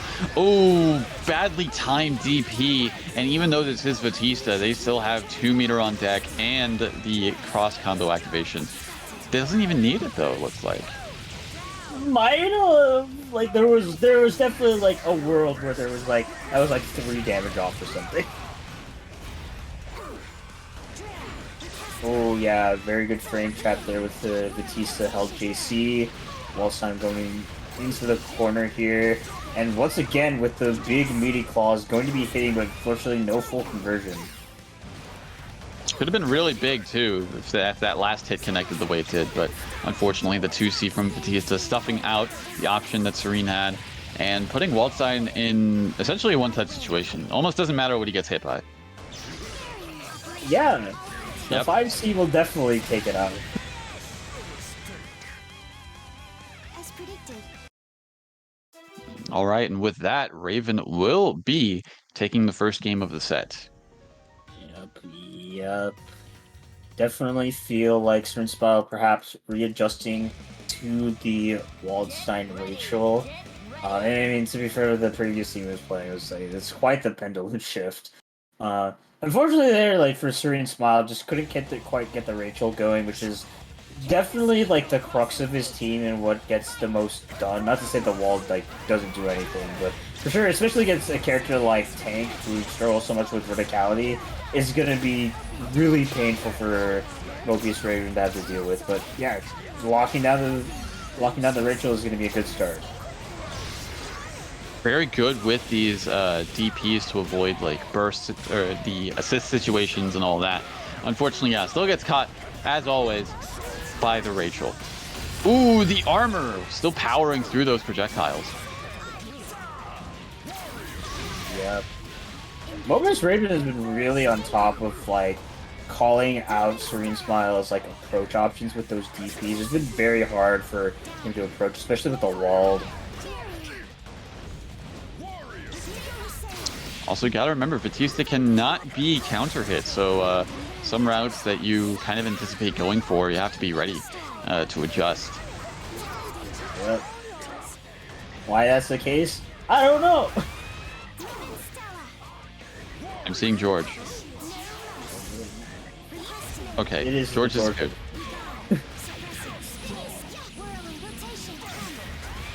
Has that 5 bars on deck. I think just because of how bulky walled is, it won't kill, but this should be a kill when there's the cash out. Yeah. Solo level 4 Residence Rachel. Basically an entire character in and of itself. However, has to be a bit more careful about throwing out those Labellias because Tank can just parry through them, but does bait that DP there, and yeah, suddenly now you gotta deal with. Well, I was expecting a bit more, to be honest. But nonetheless, it's still Rachel. I mean, you know, who else can really do something like what we just saw? Yep, Rachel out card for you, everyone. Don't make me waste any more time. Yeah. Yep. Yeah, yep, Rachel's stupid. Wait. Definitely, like, in terms of, like, the matchup, and I guess to be expected, like, the walled side is definitely, like, a big struggle against two, like, projectile-heavy characters like Batista and Tank. But, like, nonetheless, when that Rachel does come out to play, it's been, like, really hard for Bumba Chunga to have to deal with, and I think the key is just, I mean, what do you do against Rachel? Just make sure she doesn't play, and as long as you can be really on top of her at all times, I think Bumba Chunga should be fine, but it's not on top of Rachel right now. Alright, never mind. Kinda. Ooh, okay, and a little bit too trigger happy with the DPs, unfortunately, and I think Serene's being a little more cognizant of that, from the tank at least. Yep. Okay. Just throwing out those big meaty claws, just kind of poke out. I mean, this is kind of like how I expect Serene Smile to play. Very poke heavy, very like in and out, even with the Wolstein. Oh, but unfortunately gets their DP baited. Sets up the Batista gem. And doesn't have enough meter to threaten the kill either, so Serene Smile might stay in? Yeah. Ooh. No follow-up, surprisingly. Would the follow-up have killed? I feel like it would, at the very least, it would have been even closer, but yeah. It wouldn't have hurt to try. Yeah.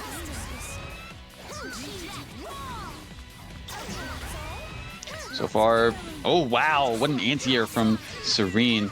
And yeah, going to be putting the Batista in the corner with classic Rachel pressure. Ooh.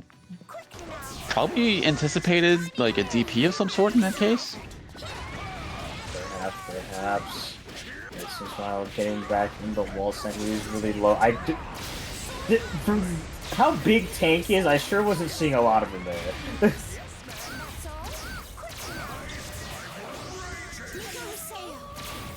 Ooh, good call. Going to be getting a good amount of damage with that as well. Yep, swap over into the Batista, let the Tank heal in the back here. Almost in Rampage time. Yeah, not quite able to punish the bottom Lily there and gets the 5C as well. Serene Smile slowly being whittled down.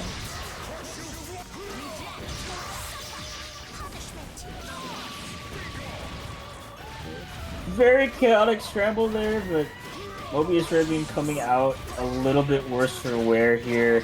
4 bars on deck, but unfortunately due to the starter, definitely not going to be a kill on the Batista. They will be spending the meter to get into the corner.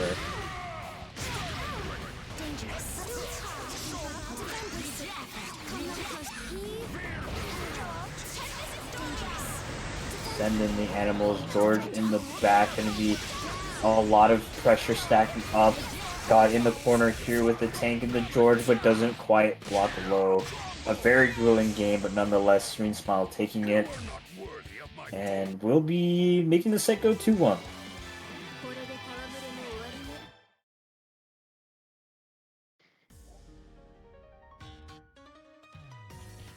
Yeah, definitely like a very attrition-heavy game there. Pretty rare to see in the context of BBTAG.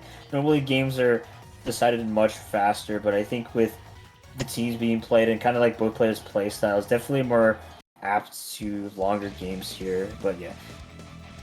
What was I was gonna say I can definitely agree with that, considering the characters that are played are a lot more, I guess, I don't know, like poke heavy, but not really conversion heavy. Yeah. Especially with 2 characters on both sides being 20k too, that was like, there was bound to be a very slow game there. We just kind of saw it here, but the switch over to the new is a little bit interesting here. I'm not quite sure if every single one has played new, but new I definitely can do some good things at the very least. We'll have to see.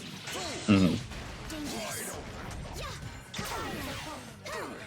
Ooh, the weird hitting anti-air, and honestly, yeah, it didn't look like they were ready for that kind of hit as well. But nonetheless, the scrambles are definitely paying off for Serene. Yep. Oh, didn't quite block the anti-air, but no cash out into the super. That could have just been a dead Batista.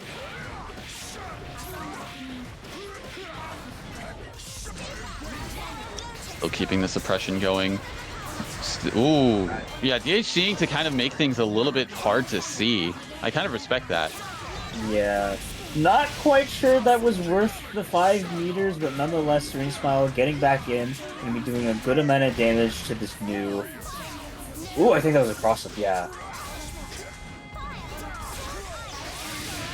And yeah, the DP not quite working out as well as Raven would have hoped. And what happened there at the end? I couldn't see anything. Serene Smile thing. Just a big ass scramble. I agree with that, and with that, I believe that is 3-1 for Serene for the set. Yep. Yeah, a little bit sad that I didn't get to see a tank mirror engaged, but nonetheless, Serene Smile looking back in the groove of things with the Rachel Wald there. And we'll be moving on to the loser semifinals to fight the winner between Sony-kun and Yosuro.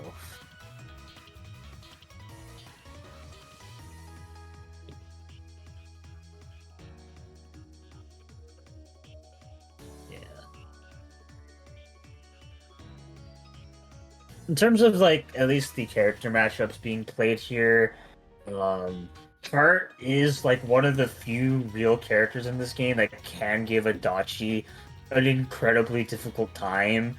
Like one of his few like hard counters, but like in terms of the other character being played, like Narukami also definitely gives Hart a hard time as well. So definitely kind of an interesting like team dynamic they have there, as the kind of like the setup support that Yosuro normally has with the Adachi is going to be significantly more mitigated, but like in terms of like character matchup, like Narukami can kind of do the same to Heart, and in terms of how S fits in the equation, she's just kind of like there. Honestly, she doesn't particularly do great or poorly against either character, so yeah, it's always interesting to see how these matches play out and how Yosuro adapts to it, because definitely a lot less liberal with the Adachi use and more Narukami focused gameplay, which is a bit interesting way to kind of like have to play Narukami Adachi, because Adachi is the one that you kind of want to keep on point until you make those big active swaps into like BZOs, like Heat Riser active swaps, like all of those shenanigans.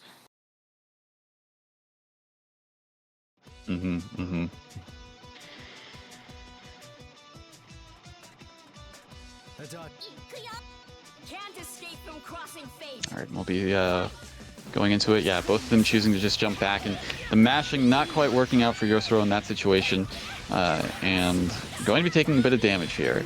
Ooh, not quite as far to the corner as I expected. Yep, and that's a big part of the reason why Hart does so good in this matchup, is that she's got to fly over BZOs. You can just kind of, do her thing. But unfortunately, if you keep her locked down like this, can't really say, ooh, oh, that's unfortunate. So with the way that it kind of procced it a little bit earlier, that could have actually been a punish for Sony-kun, but yeah. Yes, I'm going to be converting off those projectiles here with the oh my god. That was a nice combo. That was some really good pushback. Oh, yeah, I guess the air unblockable setup there. Ooh.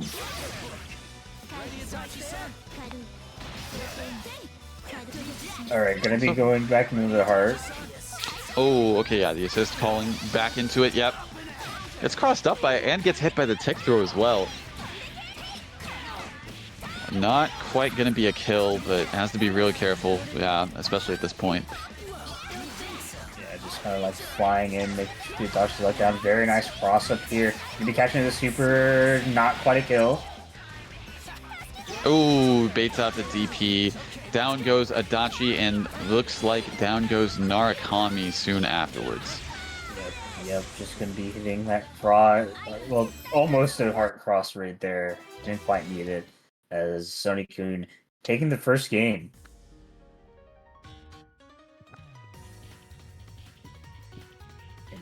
You saw, like, pretty much in full display, kind of like Heart's ability to navigate really well around the Adachi. Very difficult for her, like, even, like, not just kind of, like, spinning AZOs around. It's generally very difficult for Adachi to kind of, like, contest Heart in the air. His buttons are quite stubby. Well, besides JB, but the thing about JB, despite it being big, it's also relatively slow, so it's not a good crown to Heart either. So both of like kind of Adachi's options have been pretty nerfed, but nonetheless, still Narukami kind of going in. Ooh, tried to bait out a throw, and good block on the JC as well from Sony-kun. Good DP, gets out of the corner now, and finally able to start a bit of their own game plan is what I would say. But, yeah, just got hit by the Adachi once again. Yep. Getting back into Narukami. Definitely wanted against the Heart. Yeah, Sony-kun has been really on top of, like, defense there. Like, not falling for those throw baits. And able to get hit the throw here as well against the Adachi. Oh, I don't know if that was like a burst bait or a drop combo, but nonetheless getting an opportunity to get back into Narcon for some beat Zio shenanigans. Ooh, good DP, calling out the air option there from Sonokun.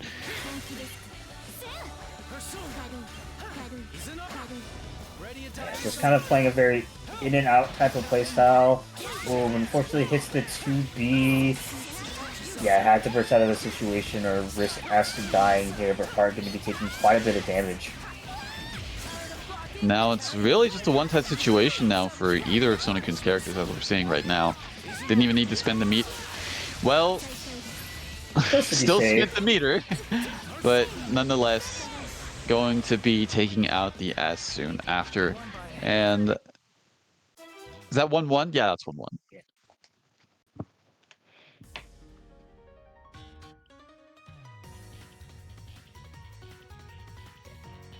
I mean, the thing is, like, it doesn't matter how nasty your movement is against Adachi. The fact of the matter is that on the offensive side of the team, this is still an Adachi team. So being able to, like, just get a lot of, like, really disgusting lockdown pressure, especially being with you in the back, is, like, it's going to be hard for even a character like Hart to deal with. So, I mean, it goes without saying. Avoid those situations. Oh, that was actually a really smart use of an AZO there. Just kind of go for a setup there, but wasn't quite able to anti-air that JC when he bringing back in the Adachi.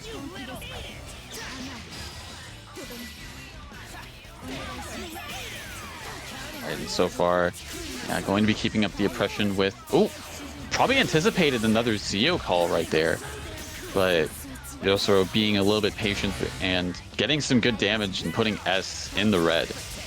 Yeah. A little bit surprised that there was no super there, but yeah, burst on block, really just wants to get that S outfield in the back.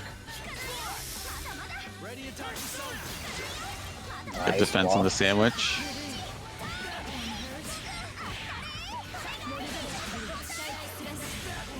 That one was close. I thought that was going to drop. Played a bit patiently there, but perhaps maybe not the right call as Yosuru going to be going in here. Not enough meters are going to kill. It's going to be a one-touch situation. Nice tech on the throw. Okay, I mean, yeah. Really wants to find an opportunity to get out, but couldn't quite. As the S looks like it'll be going down in a nice anti-air on the Hart as well. So he's been put in a rough situation, but DP's straight out of it.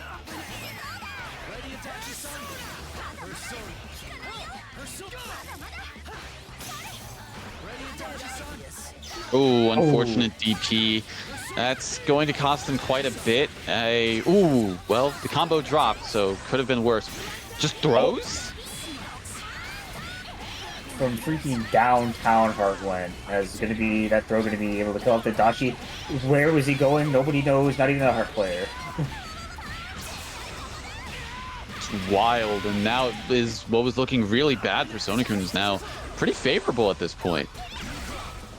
Just gonna be push blocking out. Yeah, Sonokun just trying to bait a reaction here from Yosuro here. Tried to anti the Heart, but no bueno here. Going to be running out the rest of that resonance, which is not effective, and this is now a game in Sonokun's favor.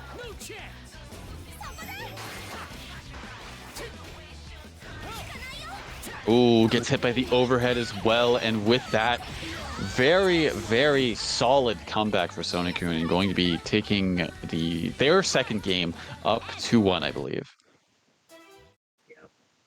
Yep. That Heart, I know, giving them a hard time there, and definitely really liking how Sonokun is playing the matchup. Like I said, like very defensively, very like in and out, just trying to force Yosuro to commit to something and kind of like dig his own grave, which is kind of a trap that you have to be careful for when you're playing against Heart. This is not a character you really want to engage that much with because of how much he can just kind of like punish you for what you're doing. That was an interesting round start. I mean, nonetheless, still kind of worked out for Sonokun, but still put in the corner and not ready for the 5C. Yep, probably going to be actually something in the Narukami. Yeah, Sonokun's defense, like relatively speaking, has been like very much on point this set, especially going to be getting that DP there.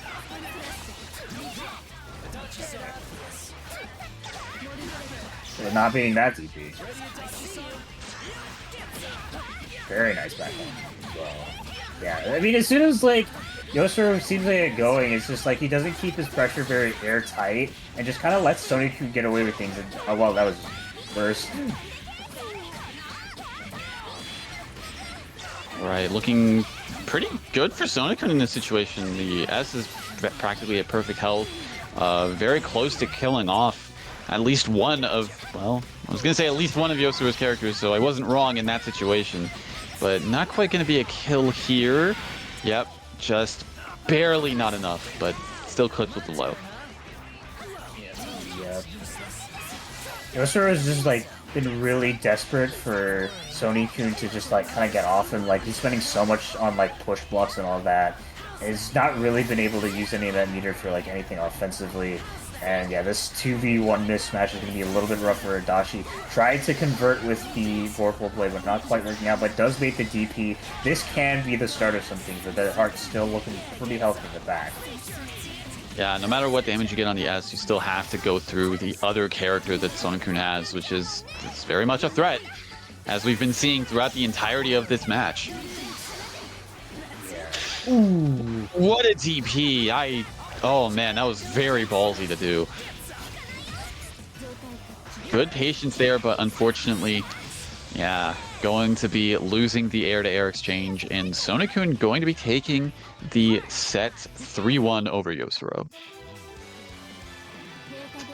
Yep. Definitely kind of be expected. Just a rough matchup all around, I think, for Yosuru to have to deal with. And still playing it relatively well, but couldn't quite make it over Sonic-kun, who will be moving on to fight Serene Smile in Losers Finals. All right, but before we get into that match, we do have our Winners Finals match that is now going to be coming into play here. I'm sure these players hopefully have not been coming into this cold, but we will see. It's going to be Caterade versus True Care, a classic that we have seen time and time again in multiple brackets. Yep. If I had to guess two people that would make it to like Winners Finals, if you just gave me like a pool of players and just showed me them, like I definitely like expect these two to like meet up here, because they are two of the strongest players in NA BBTAG, at least like in terms of like the online scene and all that stuff. Like it would surprise me more if I didn't see them in Winners Finals, to say the least. And that being said, despite all that, it's been a while since I've seen them duke it out. That is definitely true. It has been a long time since we've seen this, but nonetheless, it is going to be a very, very exciting match to see. Yep. And with what these two have been playing so far, it looks like it's going to be a battle of the main squeeze team. Definitely going to be a classic match in the truest sense here. Unless True Care's cooking something. No, okay. Yeah. Get ready. Alright, yeah. So I feel like these two in their past battles usually go back and forth, but Whoever these guys are. yeah, it's really hard to ever call like if one player really has the advantage against each other. Like I swear to God, their sets are some of the closest I've seen. I will definitely agree. It is very back and forth between them. I feel like Caterade does come out on top a little bit more frequently, but nonetheless, it is still, at the very least, a close set between these two. Yeah, kind of just a back and forth here. Looking like True Care getting the first hit there, but unfortunately drops the combo. Never mind. Never mind. What he's trying, that Akatsuki's trying. He was really doing his best to be like, get down here, get down here. I'm gonna get you, get down here. like please. I'm like that was like 5 5Bs in a row. He really did put the 5 and 5B. Absolutely, but unfortunately, yeah, Kuragane going to be getting hit and get reset as well. Yeah, gotta be Was careful not ready. there. Ooh, tried to go for another reset in that situation. That is a cross up. Okay. And Gatorade's got to be really careful with this Kuragane. Yeah. What? Wait, freaking Neo They're died both too. All right, DP's out of the situation. This is risky for True Care, actually. Okay, never mind. I don't With know. that I push think block- it's Okay. Well, I was gonna say with the push block there, that was definitely going to be less likely an Astral in play. Fair enough. But- Still gonna get a good hit. Gonna run out True Care's Resonance here. It is still a one-touch game, by the way. Yeah, like Unironically. do not whiff a DP. Oh, dude. Okay. He came up Just- and went just- like, He just jabbed him in the face. That's what he did. it's like you got like Akatsuki went like you got something on your nose. It was pain. Just came up and just 4-8 his ass. Yeah, a bit of a chaotic first game to say the least, but nonetheless, Gatorade going to be coming out on top. Ready. Get ready. All right, and going into it, it was looking really solid for True Care in the very beginning, and especially with how like both of Akatsuki's characters were like right. Akatsuki's characters? Why we keep making this mistake? Gatorade's characters. I mean, look, he plays these characters so much he practically is them. Does that mean by proxy that you're Akatsuki and Kuragane? Can't escape. Let's get back to the match. Yeah, okay, yeah, fair enough.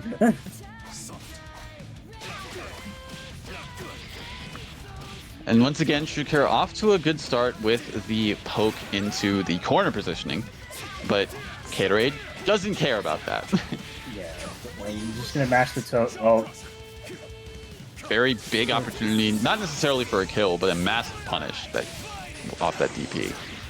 yeah. But the nice burst out of the situation gonna be letting Neo kind of just heal in the back so far. Oh, spacing? the spacing! You ever see like those movies where like the train car's about to hit them, but the protagonist just stands there? That's basically what that was. That actually was like 100%. Ooh, the grab whenever you're anticipating the assist to hit you. That was dirty. Not quite a kill here, but pops the CC. Tried to go for the fuzzy. Kuragane is looking kind of low here, but the 5C baby going to be taking him out. All up to solo Akatsuki. It just mashes out of the situation. That could have been really risky. Ooh! No punish on the DP. And yeah, Neo has really good air-to-air buttons. So really hard to contest her whenever she's in that position. Yep, maybe expecting a high there, but gets hit by the low. Maybe running out the resonance, not a lot of damage, but what matters is that you're in the corner, try to mash out. And yeah, with the CC, this should be a kill.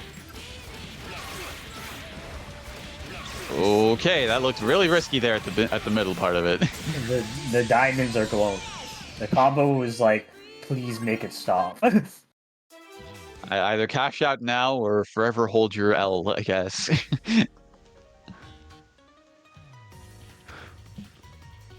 Yes, definitely a turnaround compared to the first game there. Definitely a very True Care centered match. Get ready. Like, when Neo is definitely on top of you, it's like... it's... Oh, what's a freaking good analogy? It's like it's... God. There's sayings for these, but unfortunately I failed my literacy class. Whoever these guys Neo, do the funny thing. She's on you. Please get her off me, please God. Too bad. She's back again. Yep. Thank you. I was Okay. really struggling to find words to say, like, this character cannot get off me. It's really hard. Ooh. All of that to go right back to round start position. Yeah. Nice Ooh. navigation over the 4P and somehow able to hit both characters as well. Going to be getting corner positioning as well. Wow. Ooh. Oh no. Okay, if that was any other, almost any, okay, a non-counter DP, that would have been a counter to punish that. But unfortunately, that's how Akatsuki is. Yeah. Okay. Gotta be really careful with the Neo in the back. Oh, somehow not able to navigate to punish that Susanoo and just gets hit by the Neo assist there. Definitely a game that's like in Truke's favor right now, especially with that hit. Ooh. And the burst bait. Goodbye.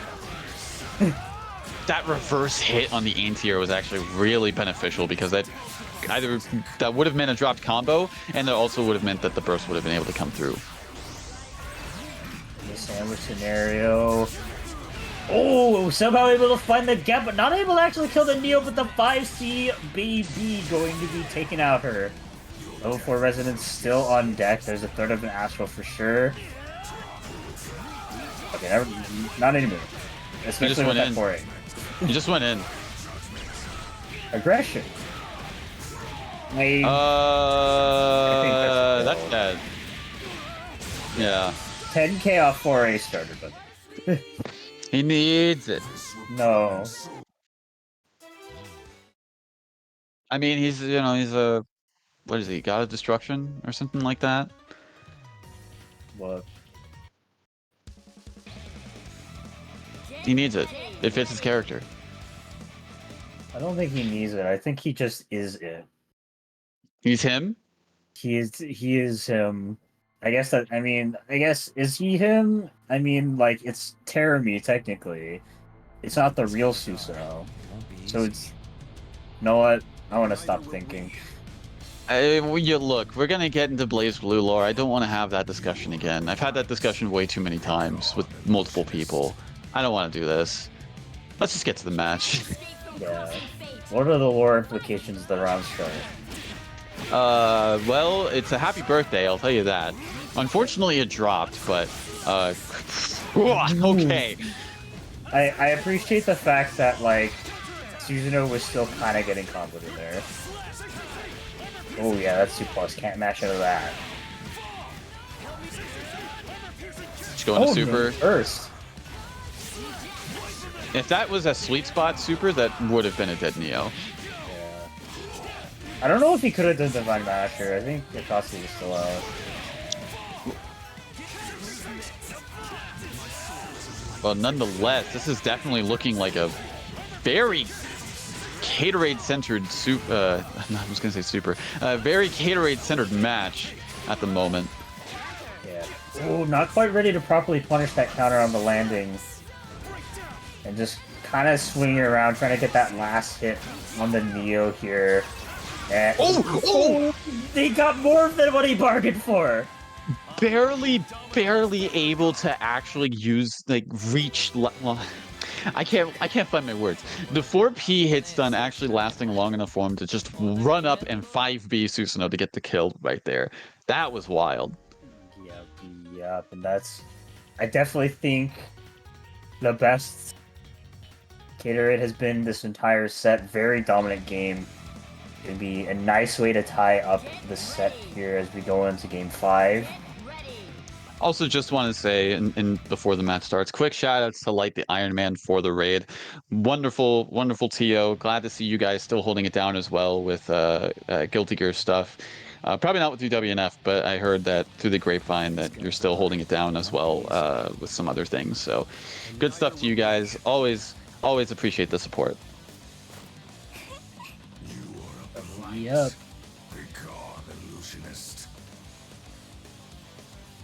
Can't escape from crossing fate. All right, going into this, it looks like it's, final game of the set. Whoever wins this goes into Grand Finals winner's side. And so far, oh yeah, especially with that reset, TrueCare really wants to be able to, sit pretty in that position.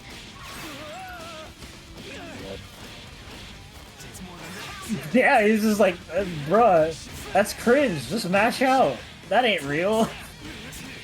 Hit the bricks. You don't have to hold shit. Yeah, oh, unfortunately, dropping the combo was punished afterwards as well. But True Care dropping the combo of his own, but does give him a safe opportunity to get back into Susanoo. Ooh, wow. I'm so surprised that 5P actually connected like that. That has a higher hitbox than I thought. Dude. See, Tatsu hitbox is deadass just a big rectangle around Akatsuki. He is the projectile.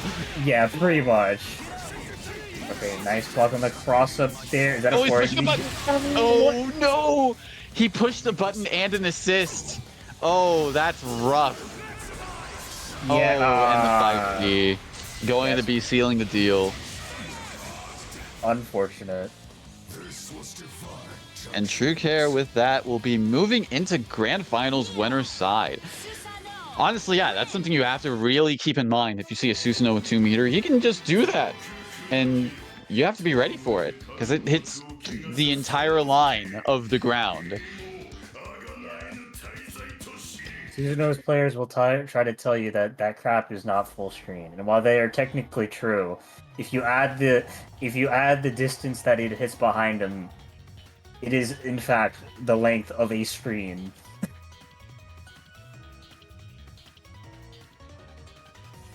That thing is stupid.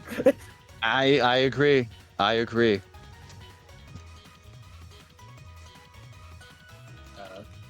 Fortunately, Caterey will be moving to the loser side of the bracket, but still has a good opportunity to make a run back here. Just has to defeat the winner between Serene Smile and Sony-kun here. Very curious if Serene Smile is still going to commit to the Rachel Wald, or if it's time for memes. It's time for memes.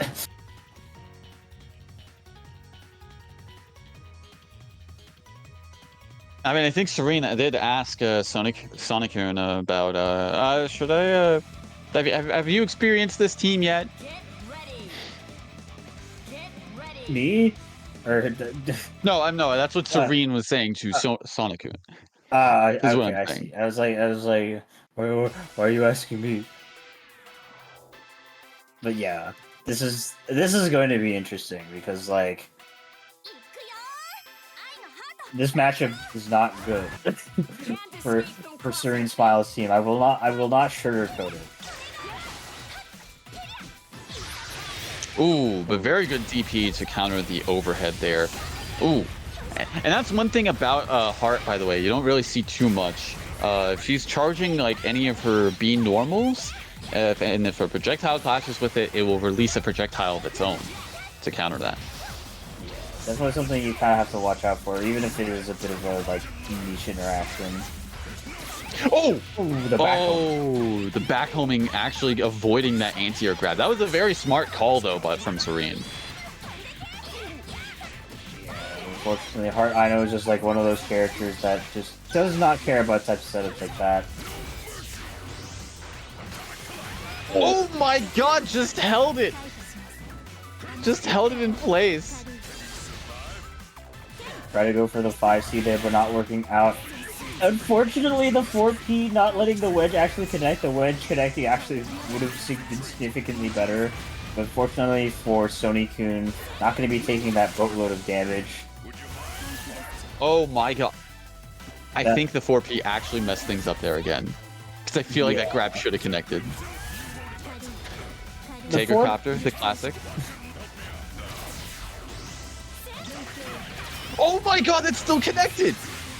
Yeah, the freaking 4P is not committing self-sabotage for Serene just yet, and it's been a really disturbingly slow game, but like nonetheless, Serene Smile's still coming out on top, at least so far, but we'll be getting their DP baited here.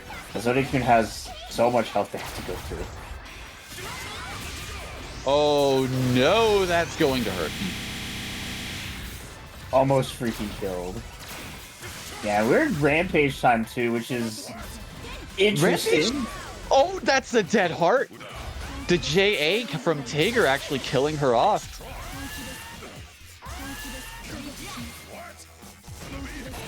Oh no, yeah, that's punishable. Yeah, but drops the combo there. Though that being said, even with the resonance, not the resonance, the rampage time meter gain, I don't think I would have killed. Yeah, we are. The clock is slowly ticking down. We're gonna be popping the resonance to kind of stop it there. Not ready for that counter hit Oh. 2A. Okay. Just do it. Just do it for me. Just do it for me. Please. Please. I need to see it. Do it for him. No!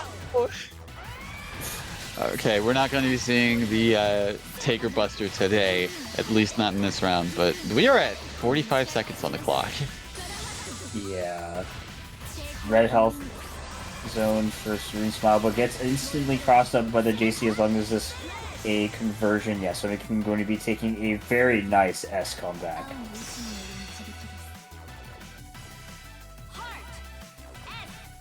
I'm just saying, Serene could have won if they did Buster.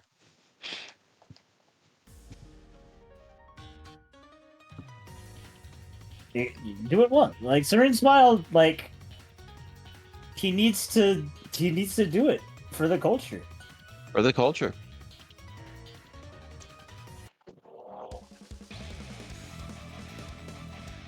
Get ready. Get ready.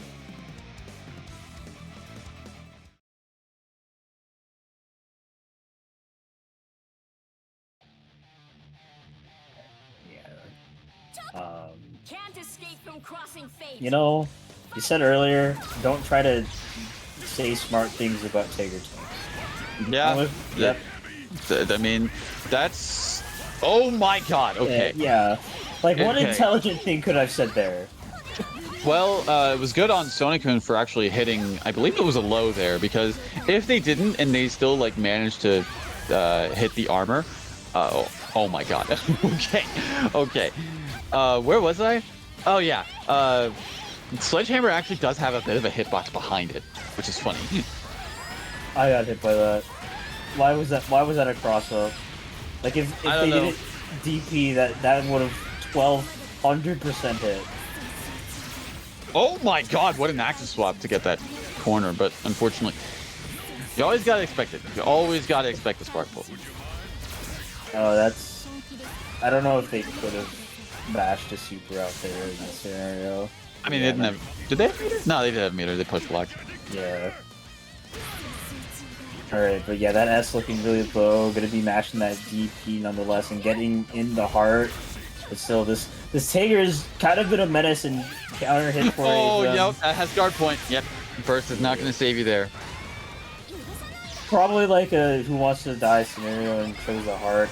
Definitely, I think the better choice between the two, but nonetheless, locked into the corner. Which way she Ooh, going? Nobody no. knows. Yeah, Tager doesn't have really good assists for locking down the opponent, especially since the only one that is really effective at doing that is 5P. So if you accidentally get like 4P or 6P, you're just going to get Sparkled, and it's like, well, he's standing in front of you for a good second at least. Yeah. Still, Sonic's got to be really careful. Like, one not baited DP can spell doom here. That, like, Serene could have killed right there with that JC, like, into a cancel. Alright, do raw astral. You know what? If he did, Did raw DP, but this doesn't have the meter to kill. Oh, God, it's so close here. oh,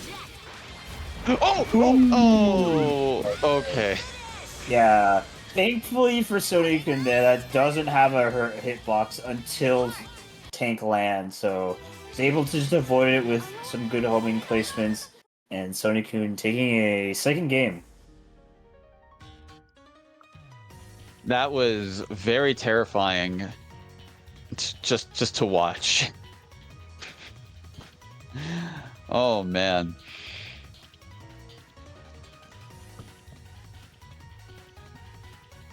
These games are really close. I don't like how close those games were. Get ready.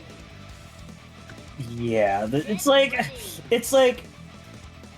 through the matchup being played, I'm like, ain't no way it gets this close. But it's just like dude, Not only did Serene Smile learn to cook, I swear to God, he got his own show on Food Network now. Like, dude, he's I swear to God, he labbed in between sets. Like, there ain't no way he's just coming up with this stuff on the spot. Absolutely. No, I 100% agree with that. But, you know, going back to the tried and true and figured, okay, well, that was enough fun times. Let's see how you handle the actual team now.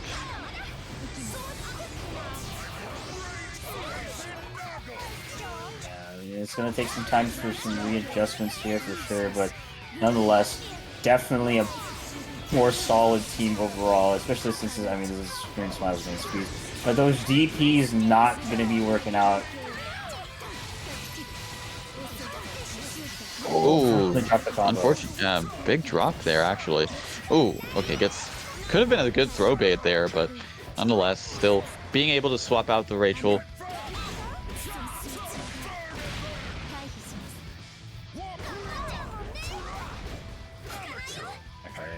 Going to be going in with the heart punch. Not going to be called. Actually, no, couldn't call the CC to save the Rachel. Looking really low there. Got to be extremely careful. Don't want to be left hanging with the soul wall there. What? That had to be the edge of the freaking hitbox. There ain't no way. But a good TRM. Could have maybe bursted hard out, her hard in, but I think that might have killed her. Maybe. I'm still recoiling from the DP hit, dude. Yeah, that was something, all right. Okay, well, bruh. What is going on? What are these reverse hits? All right, we have freaking two Nats fighting each other. Oh wait, no, that no, that's not dead. Maybe if he did another Tempest Dahlia, it could have maybe killed. Nonetheless, using all that meter. George, hold down the neutral. And yeah. Strong as he can be. Unreactable overhead coming out from Serene Smile here to seal the deal. 3-2 victory over Sony. Oh, wait, no, never mind. Wait. I'm tripping. What? Look, Bro? I read the names wrong on the scoreboards. I was like, yeah, that was 3-2, right? No? No! Look, they both start with S.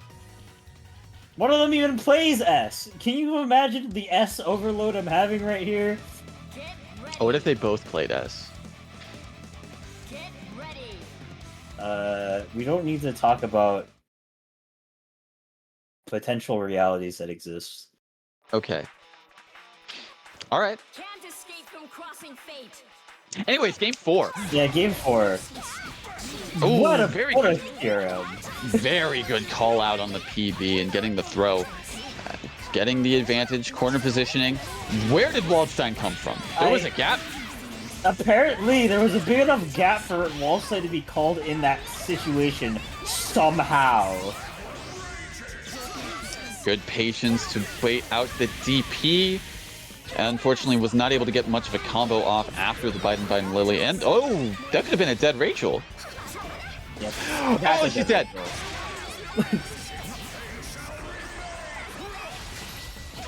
And I think the Waldstein is going to be following suit. Yeah, going to be spending the meter for their cross raid setup there as Sony-kun taking it 3-1.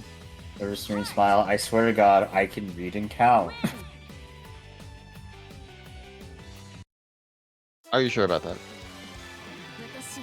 Give me a math problem. What's 2 plus 2? 16. Oh my God, he's an idiot.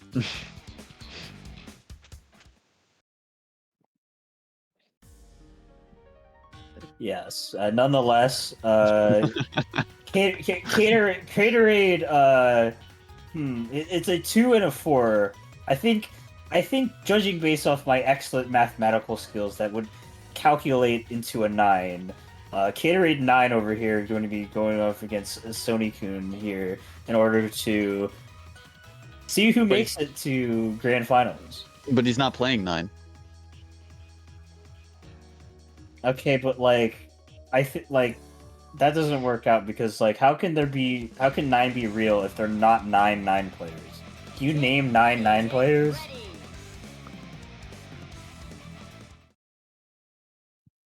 I don't want to get into that. Look, you brought it up. This is my schizo ass math. Like, come on.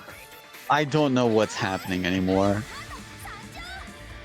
Look, I'm just exposing myself for my failed math classes. I don't know how to math. Well, we're seeing a lot of risks being taken and probably being calculated, but I don't know. They're probably not good at math either with how it's going for them right now. But Gatorade, Akatsuki not looking too well, already in the red. We are 15 seconds in the match. That is going to be dead. Yep. Yeah, just gonna be hitting the low there. Sony-kun starting off really strong here in this matchup. That's already dead Akatsuki and already very, very close to being a dead Kurogane. Ooh, tried to go for the... Both of them trying to go for a command grab, but unfortunately, neither of them getting hit by it. And Gatorade going down. Sony-kun explosively starting off this set with a quick 1-0. Yep. And I mean, that was just kind of like Gatorade balling way too much, to say the least. I think he kind of hung himself a lot of times there in that scenario, and Hart just capitalizing up on him. He was just able to navigate around a lot of what Gatorade's having to throw out, but second game, things surely will be different. Are you sure? Can you be certain of any reality? No, we can't. What I will be certain about is that something will happen. See? I'm right. Something did happen. Damn. How's he so good with it? My predictive abilities are insane. I 100% verify you are kind of nice with it. Nonetheless, Gatorade, unfortunately, dropping the combo could have been some good corner positioning and pressure, but I mean, still gets it regardless. Yeah, but does get crossed up there by the SJC and wasn't quite ready to block the 2A either. Sony-kun once again starting off really strong. Oh yeah. Sony-kun has just been on top of everything, but does punish that JB, but no full conversions. Gotta be really careful in a DP in order to kill a Kurogane. This is once again looking pretty bad here for Gatorade.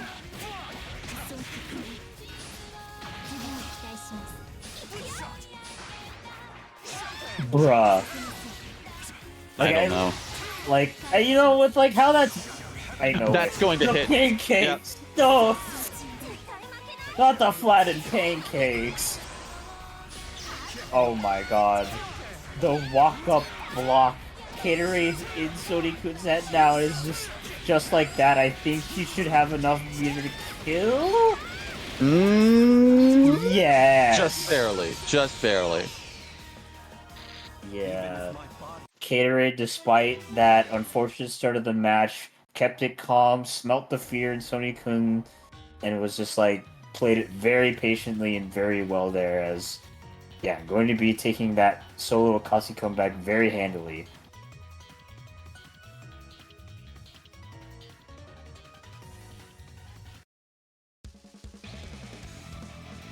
Get ready.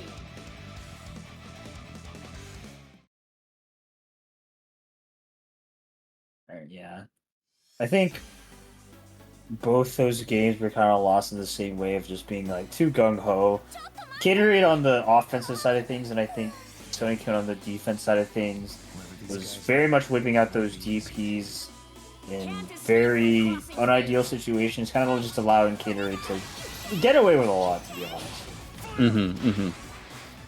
Projectile is kind of working out for Sony-kun, interestingly enough. You know, the zoning heart. Rare footage. You do be having projectiles and a very good air DP going to be punishing your heart. Very nice backhoming, but yeah, Forky catching, lots of DPs being flown out everywhere. There hasn't really been one good solid hit yet. Oh, wow. Very good defense from Caterade there. Oh, almost was able to call out the PB, but not quite. Yeah, it's all just been either DP hits or some very light raises at this point. Yeah, but the first hit coming out here, and all that chip damage has been building up. That heart being put into the lethal range here, no burst available, and Sony-kun, despite all that effort, is going to have to make a solo-S comeback. Yeah, definitely no defibrillator to bring that heart back to life, unfortunately. So have to make do with the S. Oh wow! It just what? You approach slowly with 5A. Yeah, that's all I did. Just got the kicks. You know, he bought new shoes. He wanted to show her them. Yeah, I got the grip. Oh, try to go in for the fuzzy, but unfortunately a little bit misspaced there. Still hit with the TRM though. 4 bars on deck. This should be a kill. Absolutely. I was a little worried with how late that DHC was, but nonetheless, going to be killing off the S, and Caterade up 2-1 now. Yep.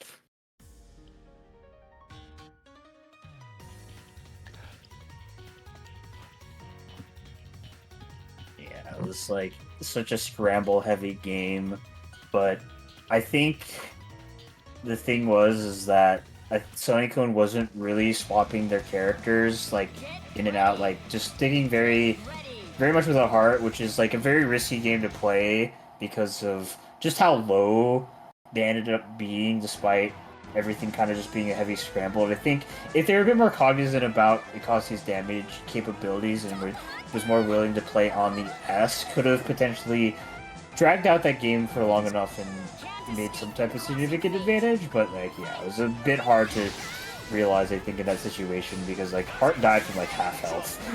Yeah. Ooh, what a backdash, but unfortunately the 5B not working out for Caterade.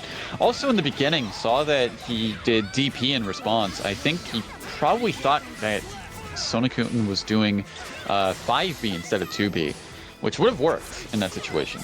Yeah. Somewhat similar animation, so I can kind of understand. Ooh, wow, what an anti-air there. Unfortunately, yeah, not quite burst safe. Didn't have an assist on deck to really punish that. SDP moment. SDP open PT. Yeah, looking kind of low here. Probably going to be in like the 1-2 touch range, but a good burst out of the situation off the Bitatsu. Going to be avoiding the unblockable, but still. My god, DP assist. Very rare situation of that coming into play. Oh my god, the very edge of that hit her. That was crazy. S4P able to allow for this conversion here against the Kurogane, and suddenly the game looking very even here. Hits the low, getting cash out of the super, but not enough for a kill. Yeah, I was anticipating that. Ooh, that was the wrong assist to back that up. That could have been a very big opportunity for Sony-kun, but unfortunately will not be able to make the most of it. And going to be losing the heart now. All of the solo S once again. Yep. This time in a bit more of a favorable position considering the life totals, but I mean, still, it's like you gotta pull something out of your hat. That could have been very big actually, but unfortunately wasn't able to fully convert off of it. Hit the projectiles, but not in range to convert. Hits the JC, able to air-to-air convert and get the kill on the Akatsuki. Oh, gets caught by the throw bait. Not a good situation. Oh, but fortunately, yeah, Caterade not fully able to complete the combo. This is scary. I mean, he's getting a lot of life back. Yeah. Oh, no. Yeah, gonna be off that slash kite into the Divine Smasher there. Caterade taking the set 3-1, but nonetheless, still pretty damn close. Yeah, no, I would definitely agree on that. Definitely some make or break moments throughout that entire set, but Caterade making the most of what they had, going up against Sonokun and going to be getting the run back against TrueCare in Grand Finals. Yep. Definitely a pretty close set between the two last time. However, Caterade will be coming in with a disadvantage, but yeah, with how these sets go out, can definitely go in either direction, so I'm excited to see how the last set, or sets, depending on how it goes, of the night play out.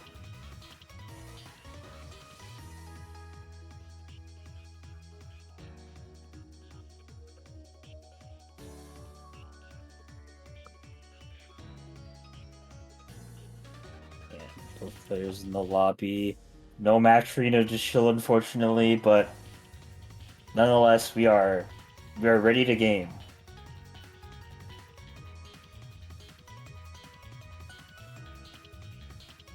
It's a question if they are. We will see. Yeah, and it looks like they are going to be, again, sticking with the main teams that we've seen from them time and time again. TrueCare on the Neo Susanoo and Caterade on the Akatsuki Kurogane. Yep.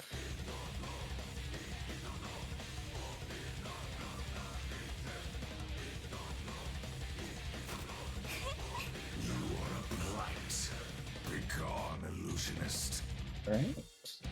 Grand Finals winner side going to be playing out here. Caterade versus TrueCare. Let's see how this one starts. Already Susanoo taking a couple hits in the back line. Ooh. Tried to mash after the Are you serious? The freaking air Divine Smasher going to be hitting TrueCare there with the grab. Ooh, unfortunately, check chased the wrong way, but you're still getting chased down. Trying to push block, desperately trying to get out of the situation, but doesn't beat the burst there. Very risky assist call that Neo.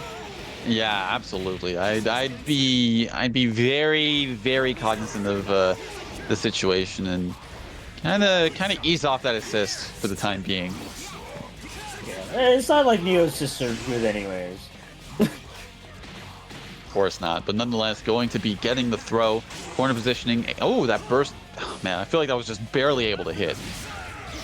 Oh my god, that was like a couple damage points away from just spelling Neo's doom. Good backdash from TrueCare. Both of the backline characters from either player now looking very, very low on health. The 5C coming in from TrueCare. Gonna be getting some good damage. Yep. Ooh, and a nice smash out of that situation too. Don't know if this is gonna be a kill on the 18k health character. It's looking like that's gonna be the case, actually. Yeah. Yeah. That last hit does a lot of damage. Yep, had to spend the 5 bar, but it was all worth it here in the end. Crossing up with the 4P as Caterade going to be taking the first game of Grand Finals.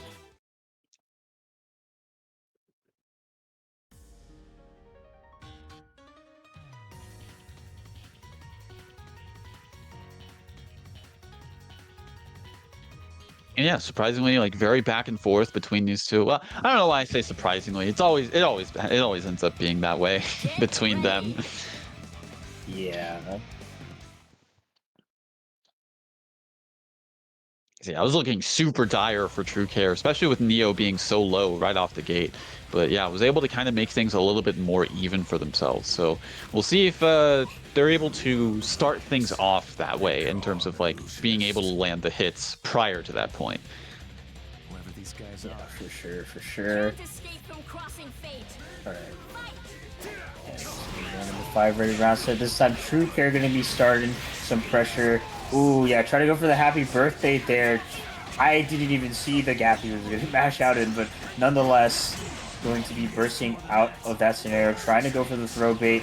Gatorade, though, getting hit on the way down and getting the burst baited. Oh, that was close enough. Oh, well, that is definitely going to be dead with that DP punish, though. And looking pretty much like I said it would be, actually. Gonna get the sour spot super there just to get a safe call out. And okay, well, goodbye. I think I probably saw maybe a grab or something. It could have probably been a potential super miss input, but nonetheless, yeah, was punished for whatever they tried to do. And very quick retaliation from Shukir, tying it up 1-1. Yep. Definitely a lot faster of a game compared to the first one. Yeah, just a couple baited DPs here and there. I think maybe a couple scenarios where Gatorade could have capitalized on some more pressure. And like, yeah, I mean, a lot of the mistakes are being made are just like they're small yet like generally pretty pivotal. I feel like, if that makes any sense. No, I get what you mean. I Yeah. get what you mean. It's just like some of those things can kind of like you miss like one or two things and it just kind of spirals out of control from there. The snowball effect. Yeah. Ooh, very nice conversion in, but couldn't quite keep it all burst safe.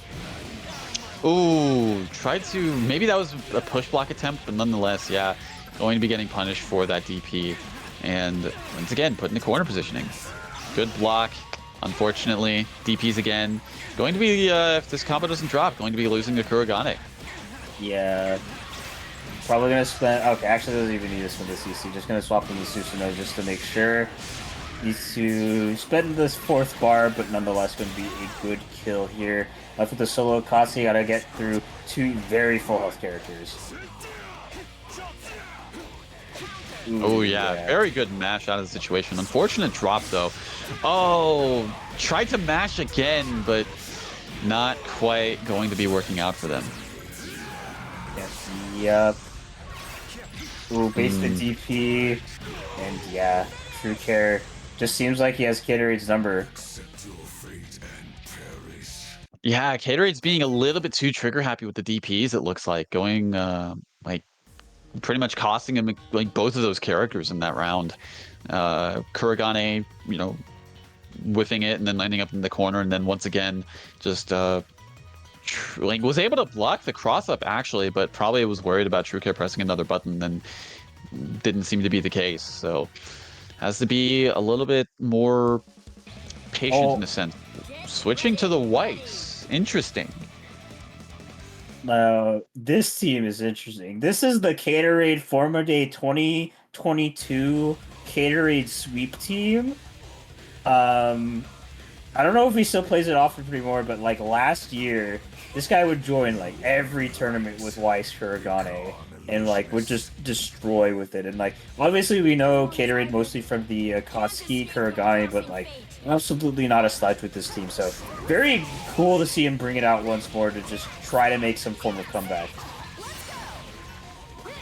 Well, so far, definitely working out a lot more in their favor. Wow, the wake-up grab. Not quite going to be a dead character, but nonetheless, yeah, going to be bursting them in. And still just keeping that oppressive momentum now. And, oh my god. Not quite able to fully convert that, but now this is like a very much a reverse of what we saw in the last game.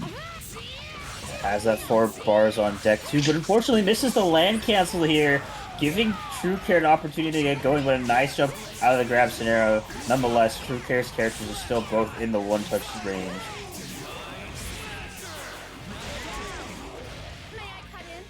And now it is all up to Solo Neo. Ooh, good resonance call to avoid that cross-up. But not quite ready for the throw. Gets throw countered.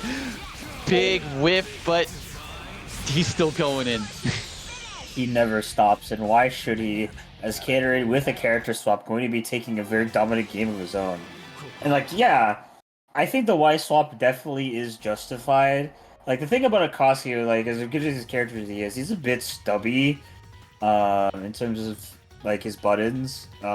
So having like the complete paradigm shift with Weiss having some of the most impressive buttons in the game, definitely working out. And I think True Care is not really ready for, or at least hasn't really fully adjusted to dealing with that. And yeah, going to be actually swapping over to the Ruby. interesting.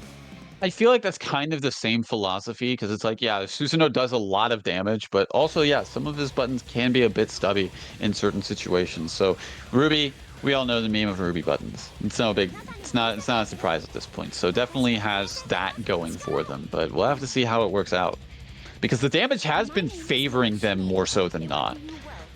Yeah. And with this character swap, they're not going to be able to like reliably have like big damage cash outs there with the Susanoo, but in turn going to be having, well, Ruby Rose. And as we're seeing right there, the 4P assist coming in, really big button, able to save the Neo from any more damage. Yep.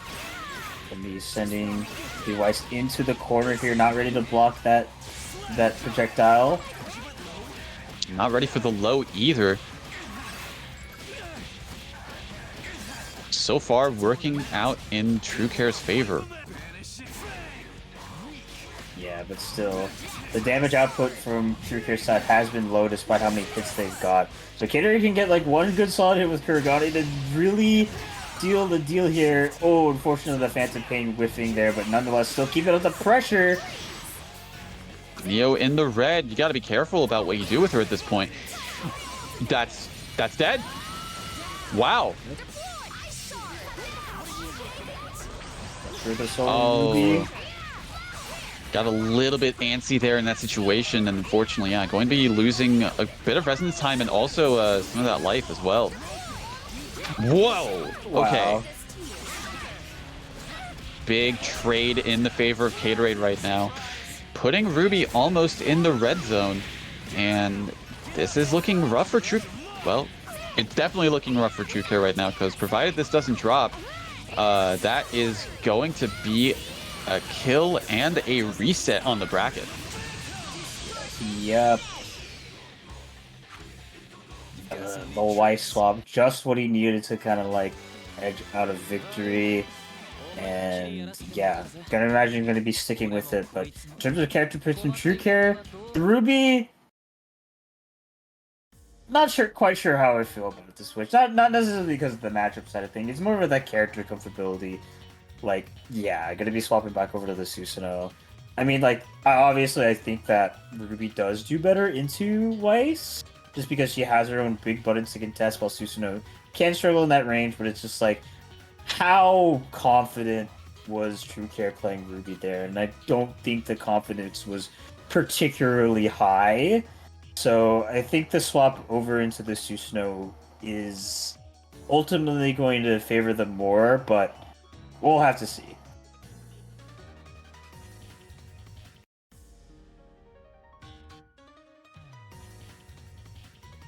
Assuming he readies up. Probably still thinking about the situation and like thinking about how things went in the previous set. So probably, yeah, taking their time, sort of like also maybe compose themselves as well. Get ready. For sure. Don't get too flustered. You're going to be going back to the main squeeze team.